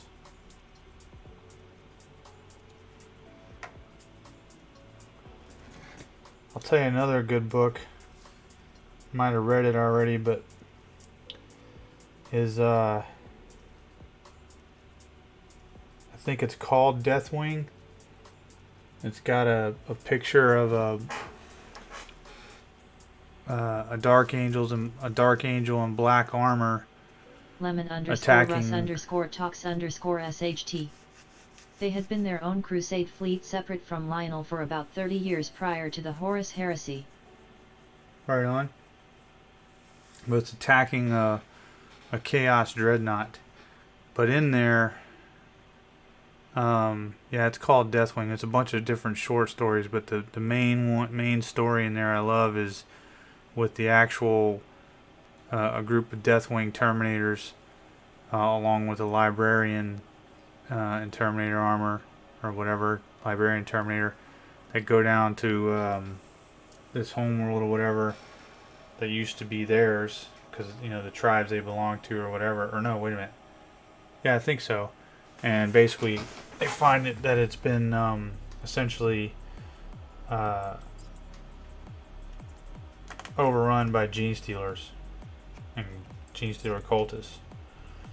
And then they end up purging the whole thing, and then they end up staying and reforming all of the tribes and stuff. It's really good story.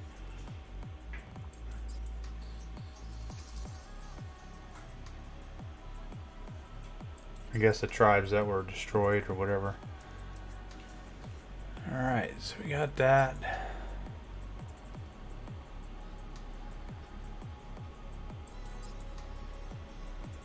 Oh, I knew I was missing a piece. Damn it. I got way too ahead of myself. Son of a bitch. I don't even know if I can pop that off with all the glue I put on there. I knew it. I was like, man, that seems awfully small for that spot. But I was thinking, well, it's resin. Maybe they fucked up. Nope. I fucked up. Hold on. If I got flathead screwdriver, since I can get under there.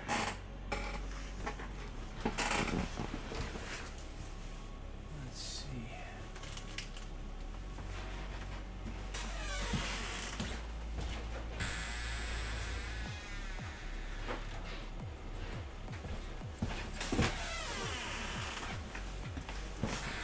The problem is I don't want to break anything.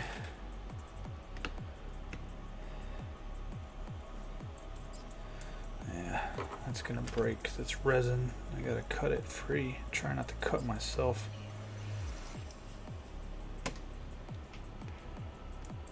Won't be the first time. Won't be the last.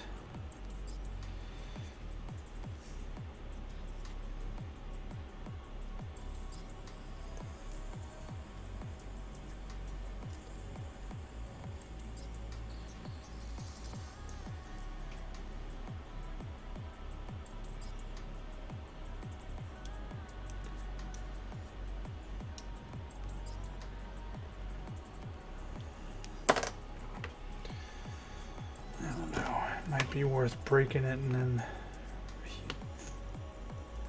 gluing it back together.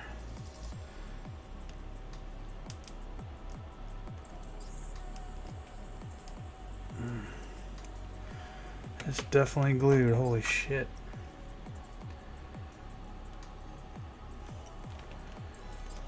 I'll try this at home, kids. Might watch me. Lemon_Russ_Talks_SHT. They're called the Sons of Retribution, and their current chapter master is a legendary Iron Wing Terminator Praetor from the Og Dark Angels Legion that went missing in his flagship battlebarge the Indomitable Hammer a few decades after the Horus Heresy ended. His ship got lost in the warp and displaced into M42 and popped right out in front of a Sons of Retribution strike force that had 2 strike cruisers and a small battlebarge. So how old is he? Is he older than Dante?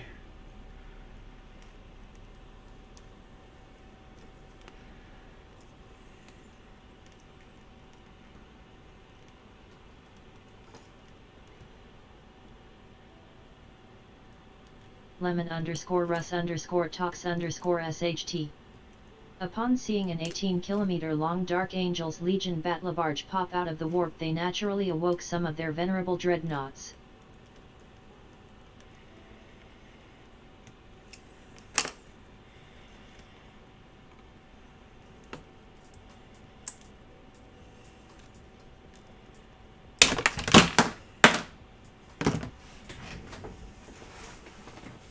Lemon_Russ_Talks_SHT.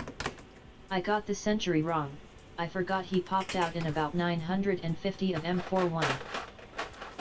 I wasn't calling you out, I was just curious.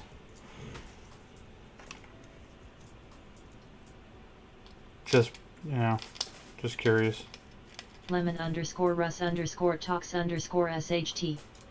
And the venerable dreadnoughts recognized the legendary battlebarge. Lemon_Russ_Talks_SHT. Well, technically he is.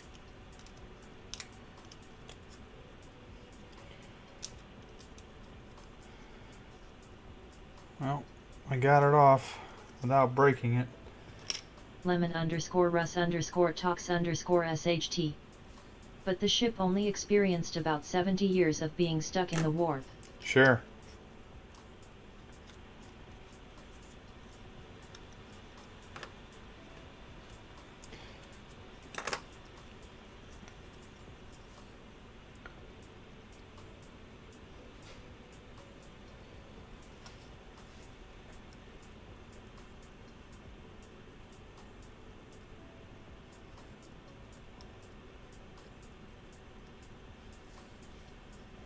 Lemon_Russ_Talks_SHT.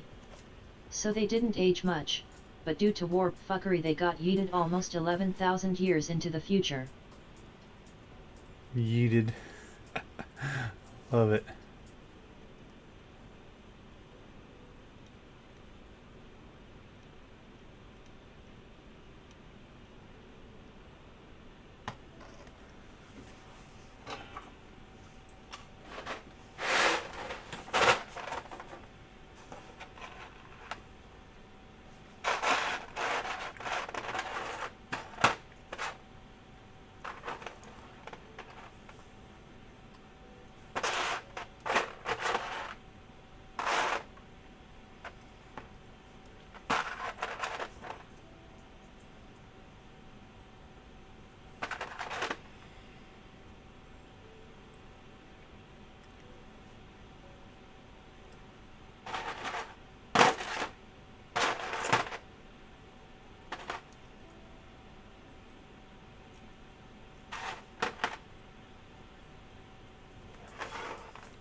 Lemon _ Russ _ talks _ SHT.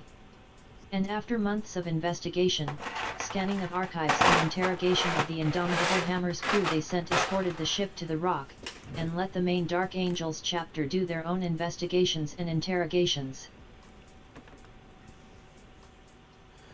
Yeah, that kind of stuff right there.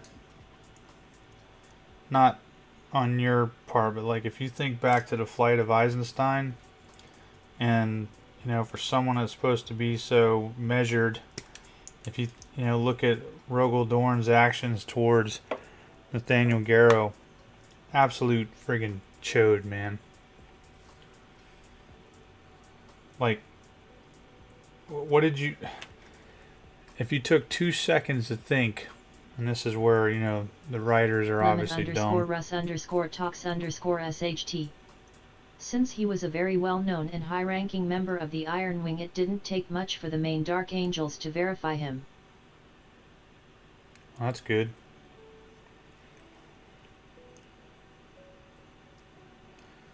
So, what kept him from being absorbed into the main chapter?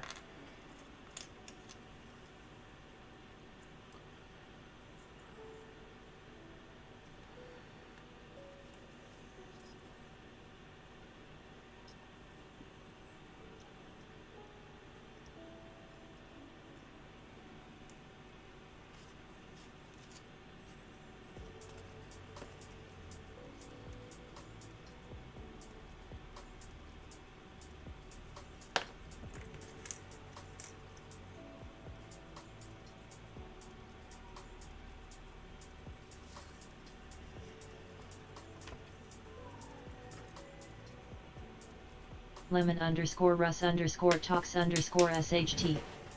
Well, they didn't have an Iron Wing or Dread Wing anymore, his 2 areas he was very skilled in.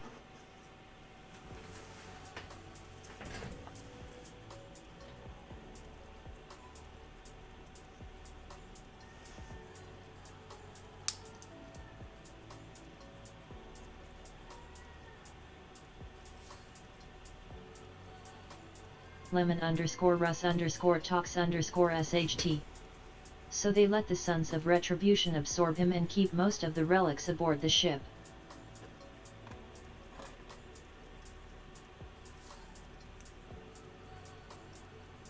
Right on.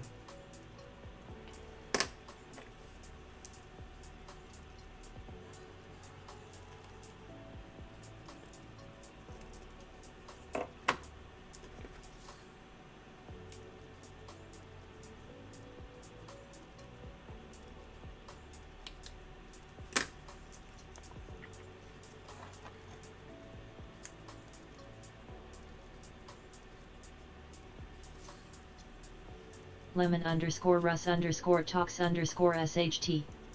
They were satisfied with taking 3 venerable dreadnoughts and copying the ship's databases to add to their records aboard the rock.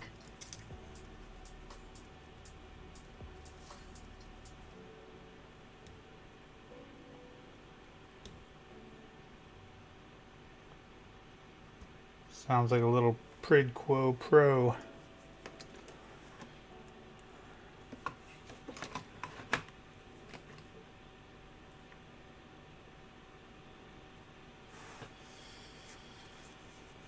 Okay.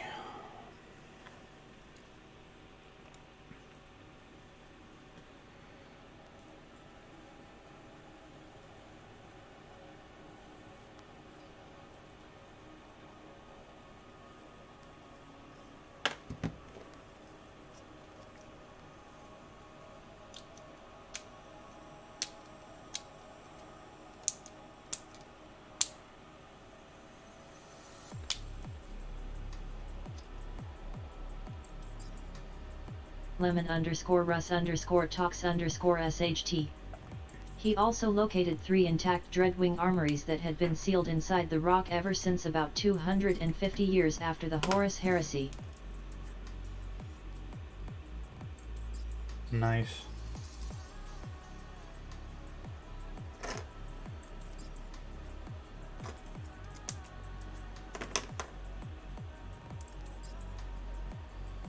Okay. We need the head now.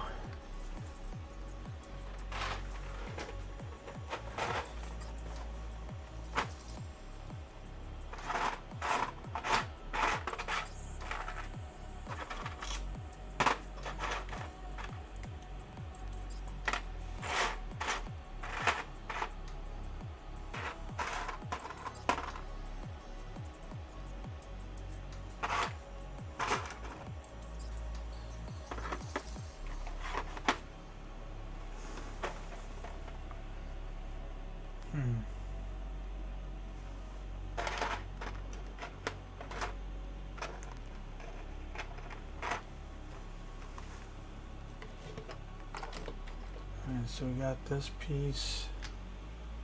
Lemon_Russ_Talks_SHT. And also helped them locate and salvage the ruins of 2 large Iron Wing vaults inside Caliban's debris field. How did he do this?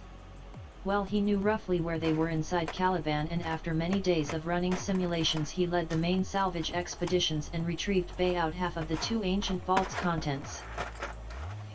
Lemon_Russ_Talks_SHT. The other half were destroyed or lost forever to space or the warp during the destruction of Caliban.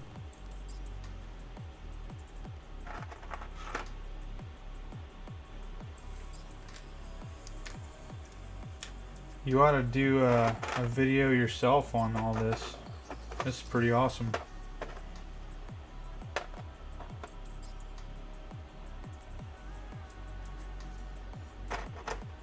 Well, that looks like we have a problem, Houston. And a major one at that. Unless I'm just looking at this wrong.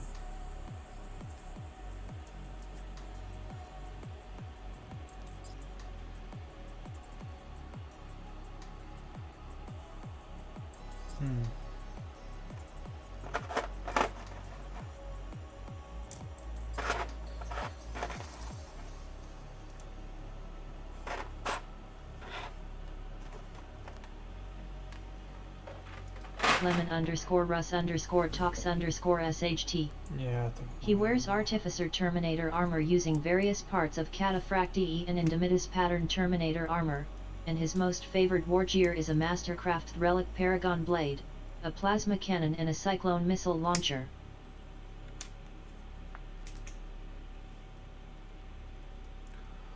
I got a lot of Terminators with Cyclone missile launchers.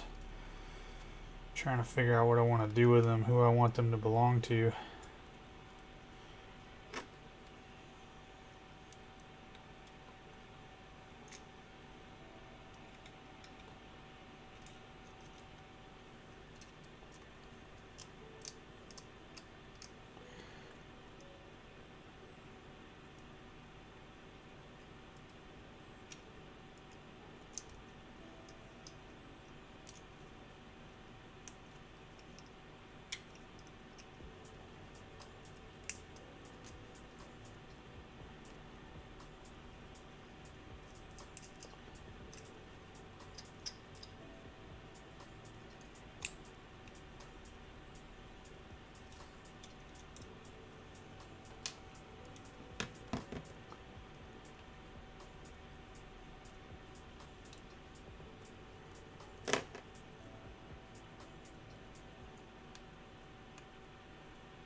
Okay.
That's the one thing I'm missing is lemon_Russ_talks_SHT. Though he does have a relic thunder hammer that was gifted to Lionel from Perturabo once during the Great Crusade, a storm shield that was crafted on Terra all the way back during the unification of Sol in the beginning of the Great Crusade, a Folkite charger salvaged from the debris field of Caliban shortly after its destruction, and a banner that has a depiction of Lionel Johnson and some Exindio-class battle automata fighting during the Renton Xenocides.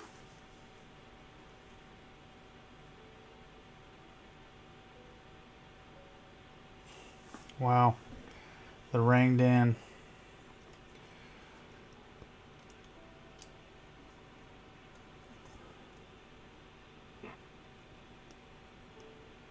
lemon_Russ_talks_SHT. His flagship Batlabarge had 6 unused Diridio dreadnoughts and 3 Leviathan siege dreadnoughts.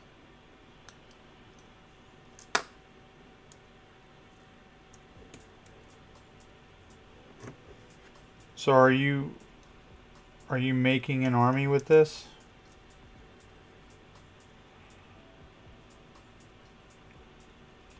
Or is it just lore at the moment?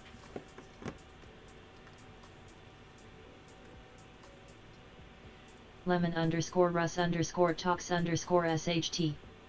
He has many relics, which is befitting of someone that was of such high standing in the most well-equipped legion during the Great Crusade.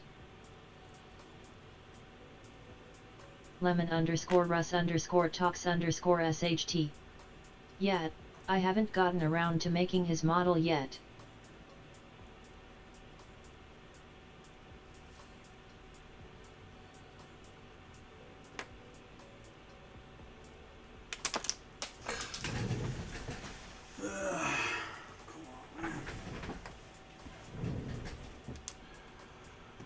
I don't know if you guys drop things as much as I do, but boy is it annoying.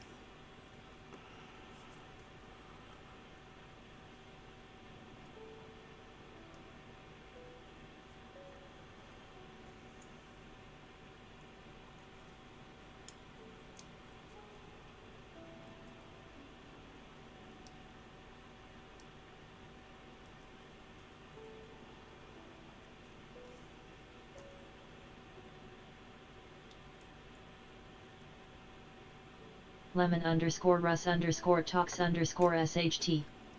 But I have chosen a color scheme for the chapter in M42/Crusade Fleet during the Horus Heresy era and have collected some bits to start building some Exindio class battle automata. Yeah, I'm trying to figure out how the Dark Angels have Men of Iron. You know what I mean? Like that's all of a sudden a thing.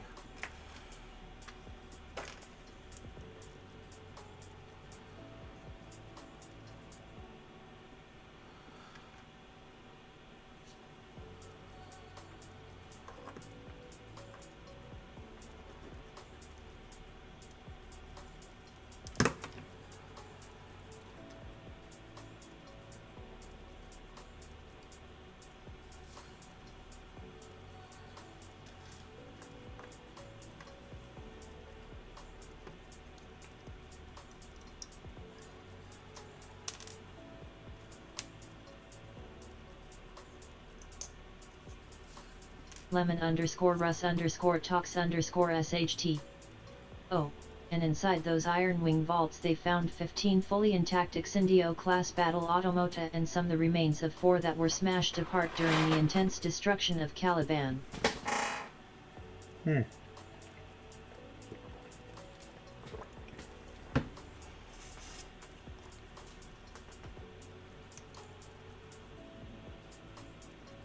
Well, that is pretty damn awesome.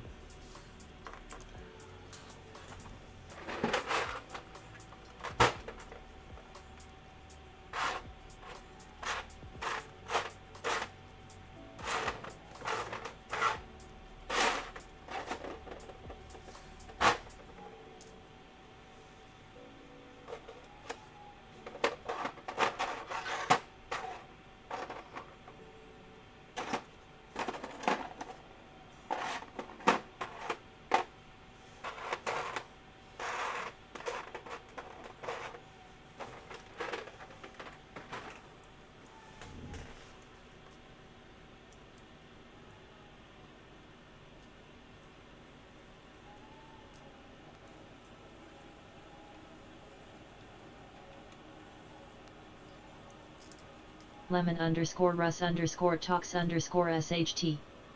Well, basically during the Unification Wars and Great Crusade they encountered a lot of fucked up DAOT relics too dangerous for even the Legion's Astartes, except for the First Legion, the only one the Emperor entrusted and intended to be able to conquer/destroy the Mechanicum should the Mechanicum turn against the Imperium.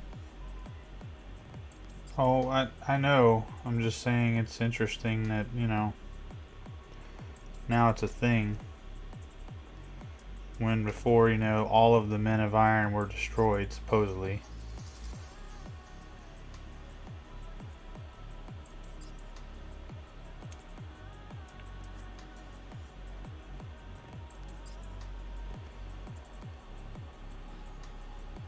They just can't seem to keep their lore straight or something, I don't know.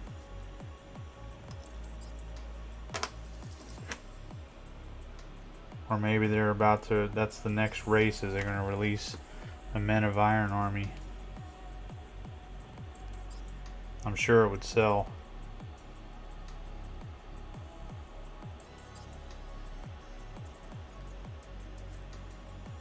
I know I like the one from Blackstone Fortress. I thought about making copies of him just because. lemon_Russ_talks_SHT. Turns out a lot of the contents of the Dark Cells were given to the Dark Angels so they would have enough superspace war crimes to destroy the Mechanicum. Yeah. Presumably at some point after the Horus Heresy they returned many of the remaining relics into the Dark Cells to let the Custodes keep watch on them.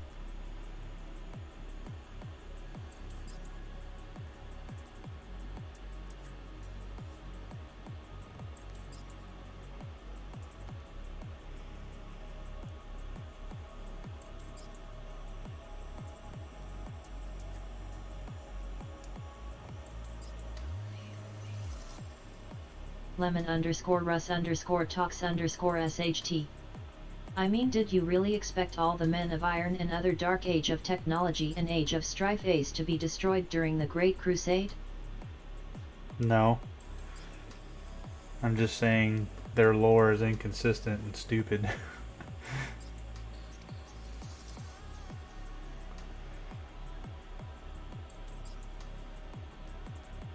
That stuff never made any sense to me.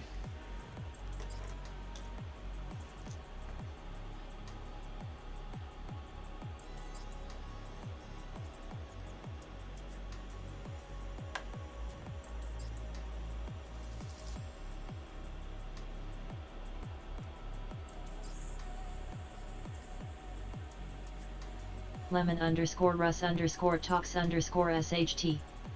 Obviously hundreds managed to hide away for a while, and many more were probably just lost drifting in space or stranded on some world without being able to recharge.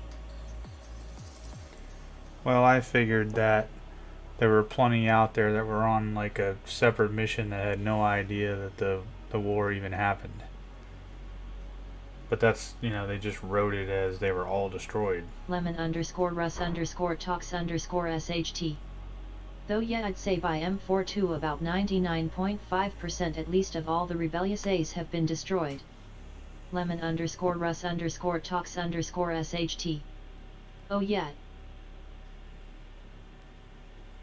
Yeah, they made it sound like all of the Men of Iron were just, you know, in one location, and that just doesn't make any sense to me.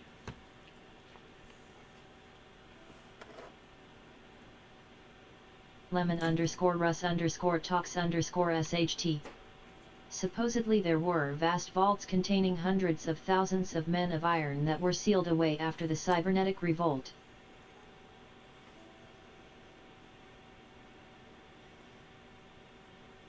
Well, have to explain how what's his face from Blackstone Fortress is around.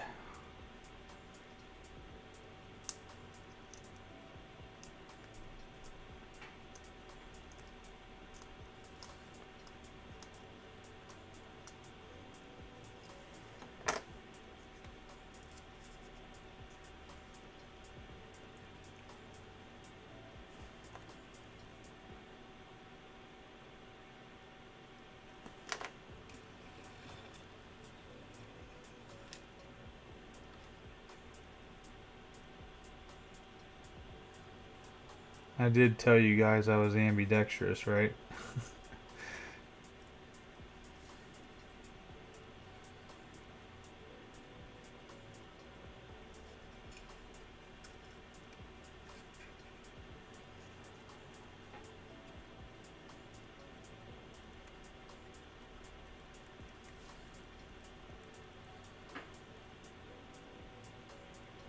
lemon_Russ_talks_sht.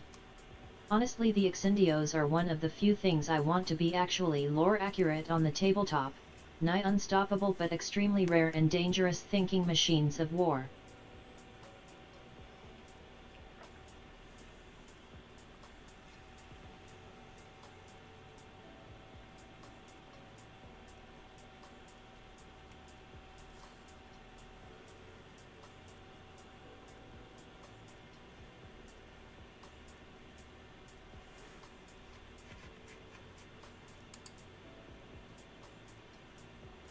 lemon_Russ_talks_sht. Basically make them be slow, bulky but very durable and very well armed, but also like 1000 points each. Oof, that's rough, dude.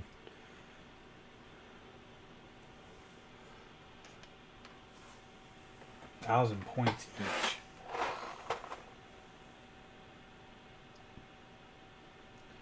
It'd be one huge battle.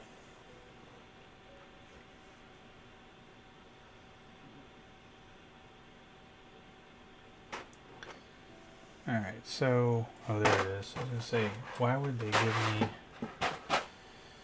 they not give me a chaos chess piece? But they did.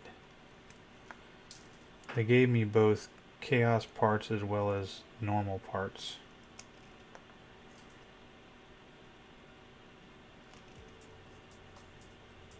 lemon_Russ_talks_sht. I wanna be able to deploy like 2 or 3 against an army of knights and watch the big stompy shooty thinking robots blast apart a bunch of knights before being brought down by like one lucky armiger.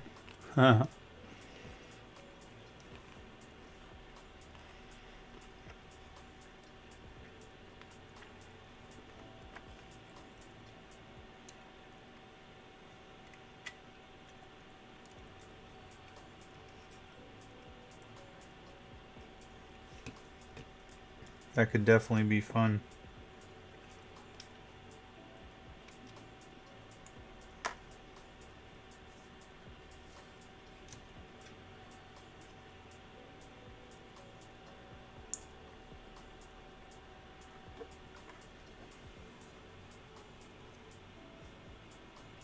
lemon_Russ_talks_sht.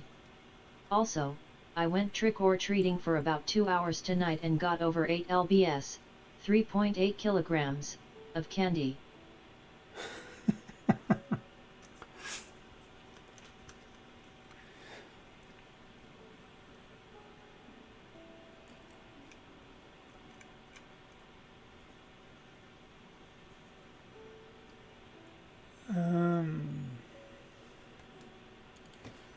Which way does this go on?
Okay. Let's see.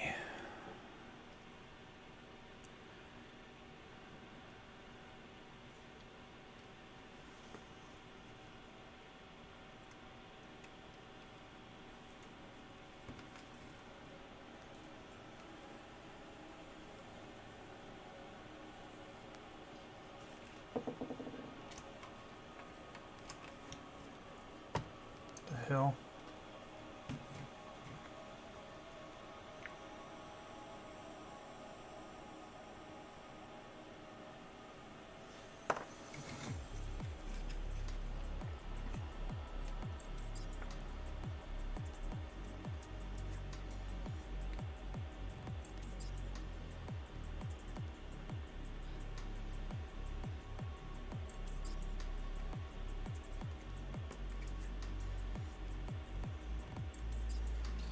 What do you think, guys?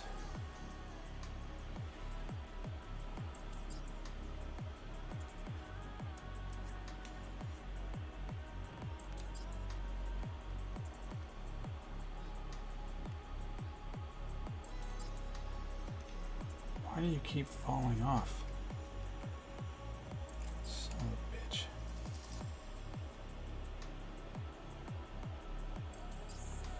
lemon_Russ_talks_SHT.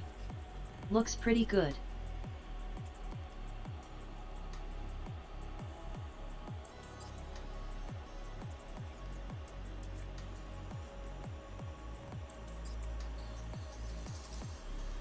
Nice if I can get it to sit like it's supposed to.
Yeah, that looks Chaos / Iron Warrior-ish.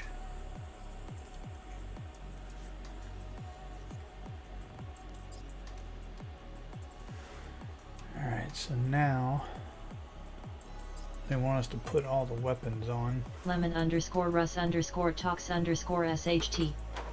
Oh wow.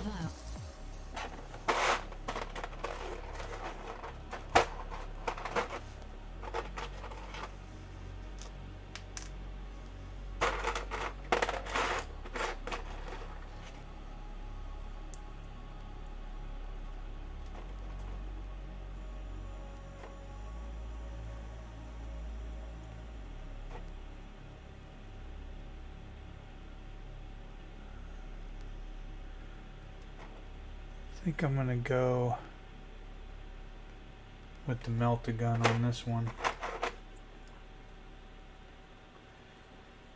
And I think for the ion shield, I'm gonna magnetize. I'm not gonna magnetize it tonight, but these are our two chaos choices here.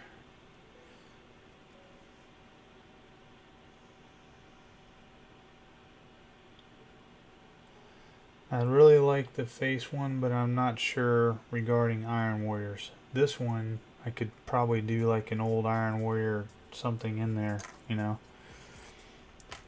So I don't know.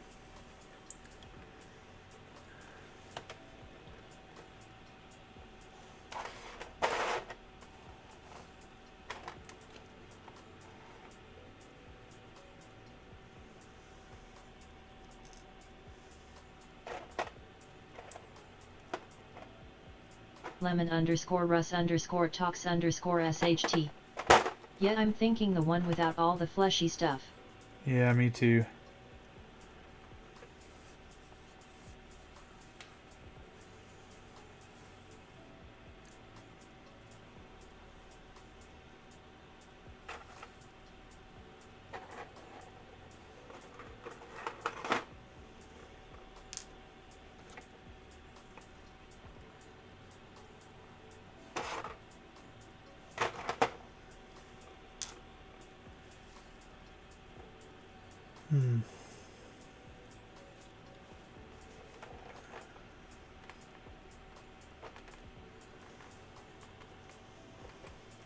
Alright.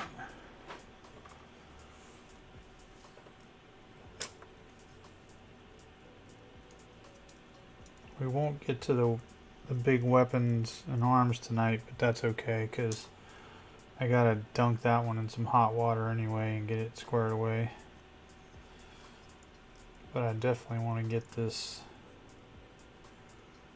carapace mounted.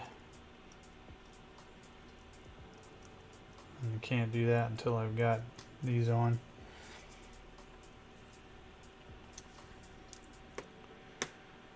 Alright, so we're going to use this one.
Something's missing.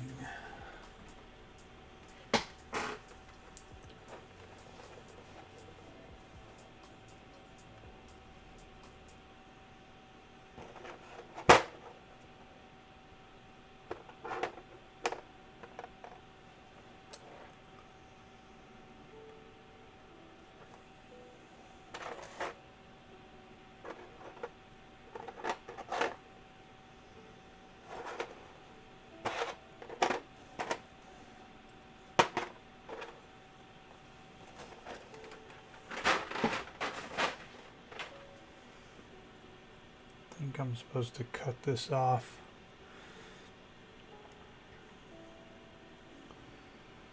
That sucks.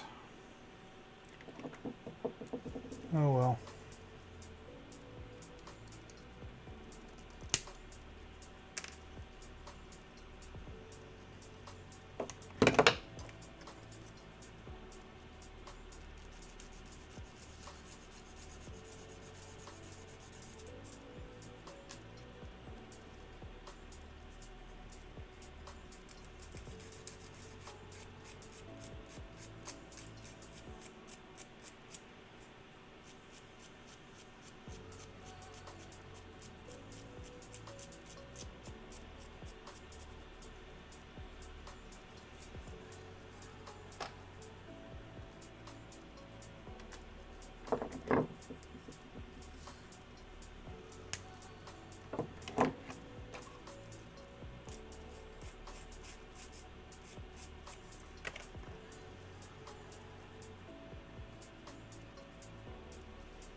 Okay.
Let's see.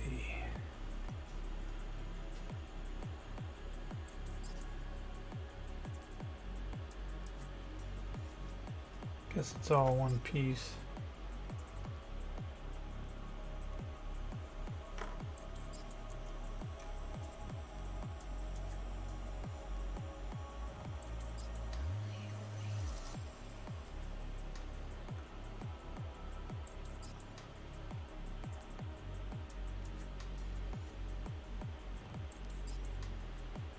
Oh shit. That explains why this wasn't working. It's the wrong one. Maybe I'm getting tired.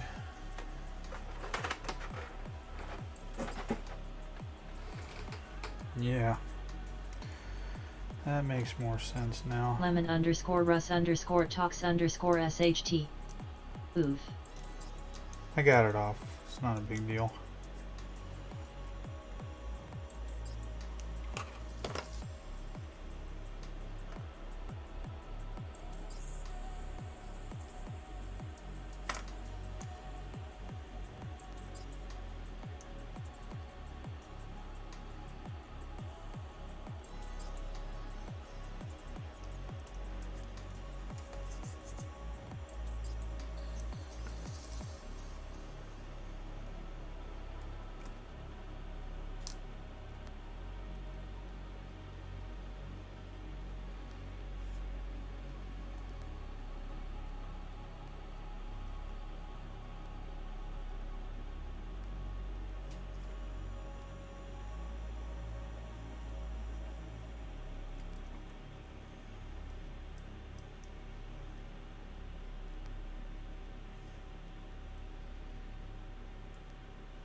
You want to hear a joke?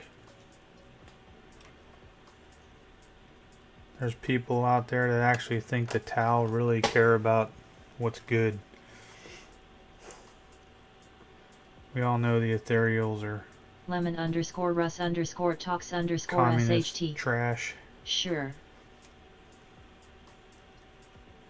lemon_Russ_talks_SHT. LOL.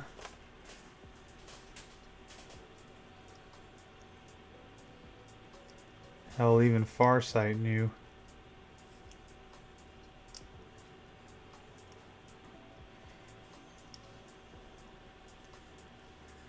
Now he's a traitor, apparently.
Gotta get this turned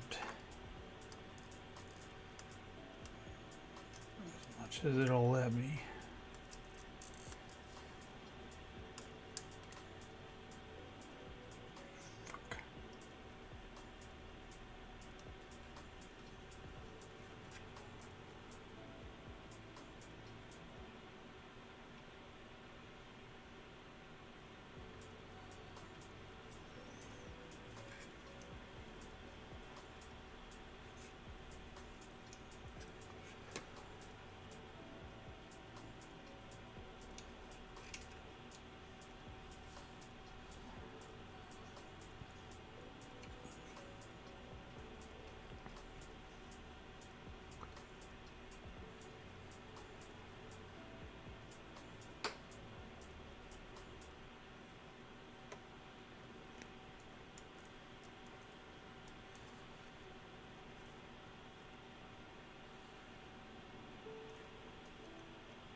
Never fails.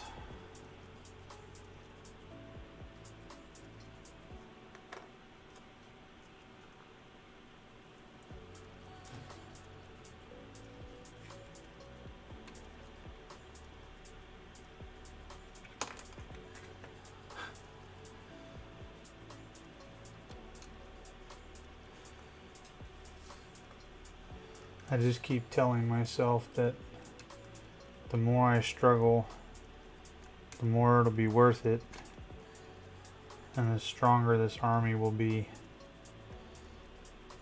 in games. Not as if I'm ever going to get to play again.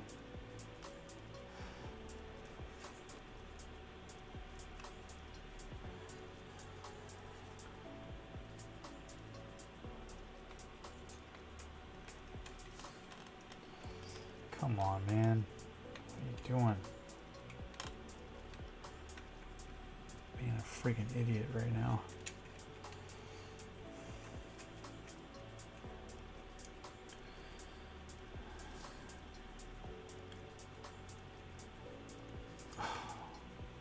Really? You're gonna glue there, but you won't glue where you're supposed to? Come on. Absolutely ridiculous.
lemon_russ_talks_sht. LOL oof. Okay, let's see.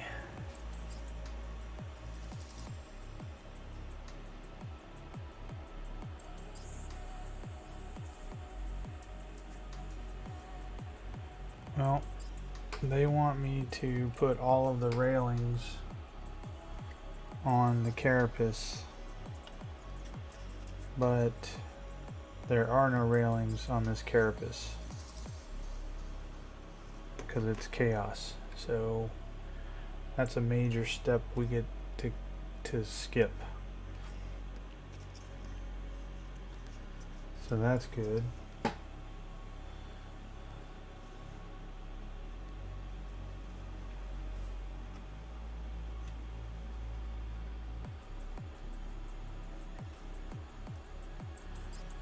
I just don't know how smooth this is going to fit over top of these mufflers.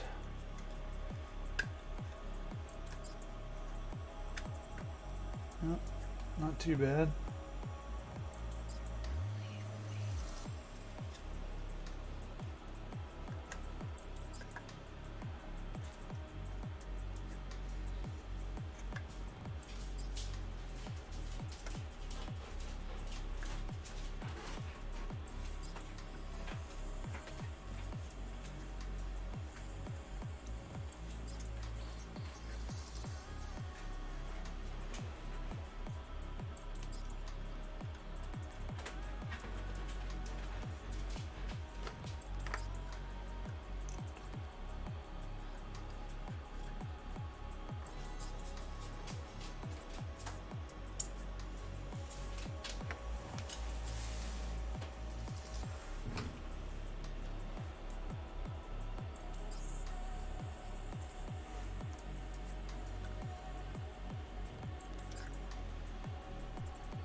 Alright. Oh yeah, that looks great.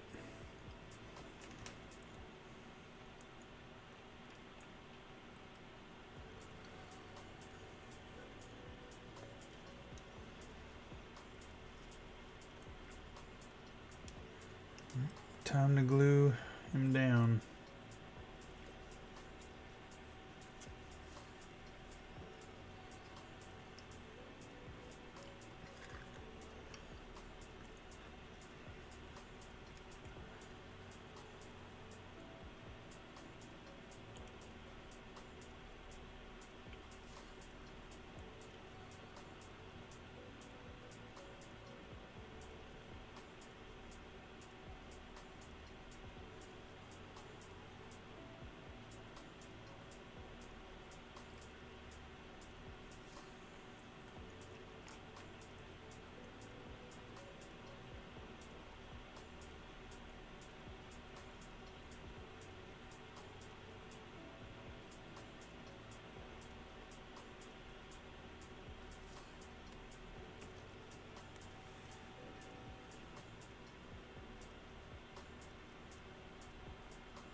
And there, and there we have it for tonight, ladies and gentlemen.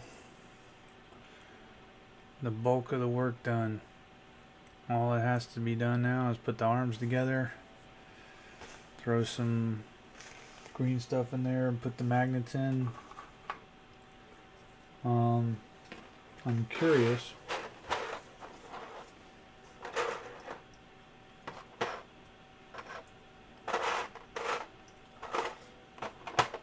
I do not see any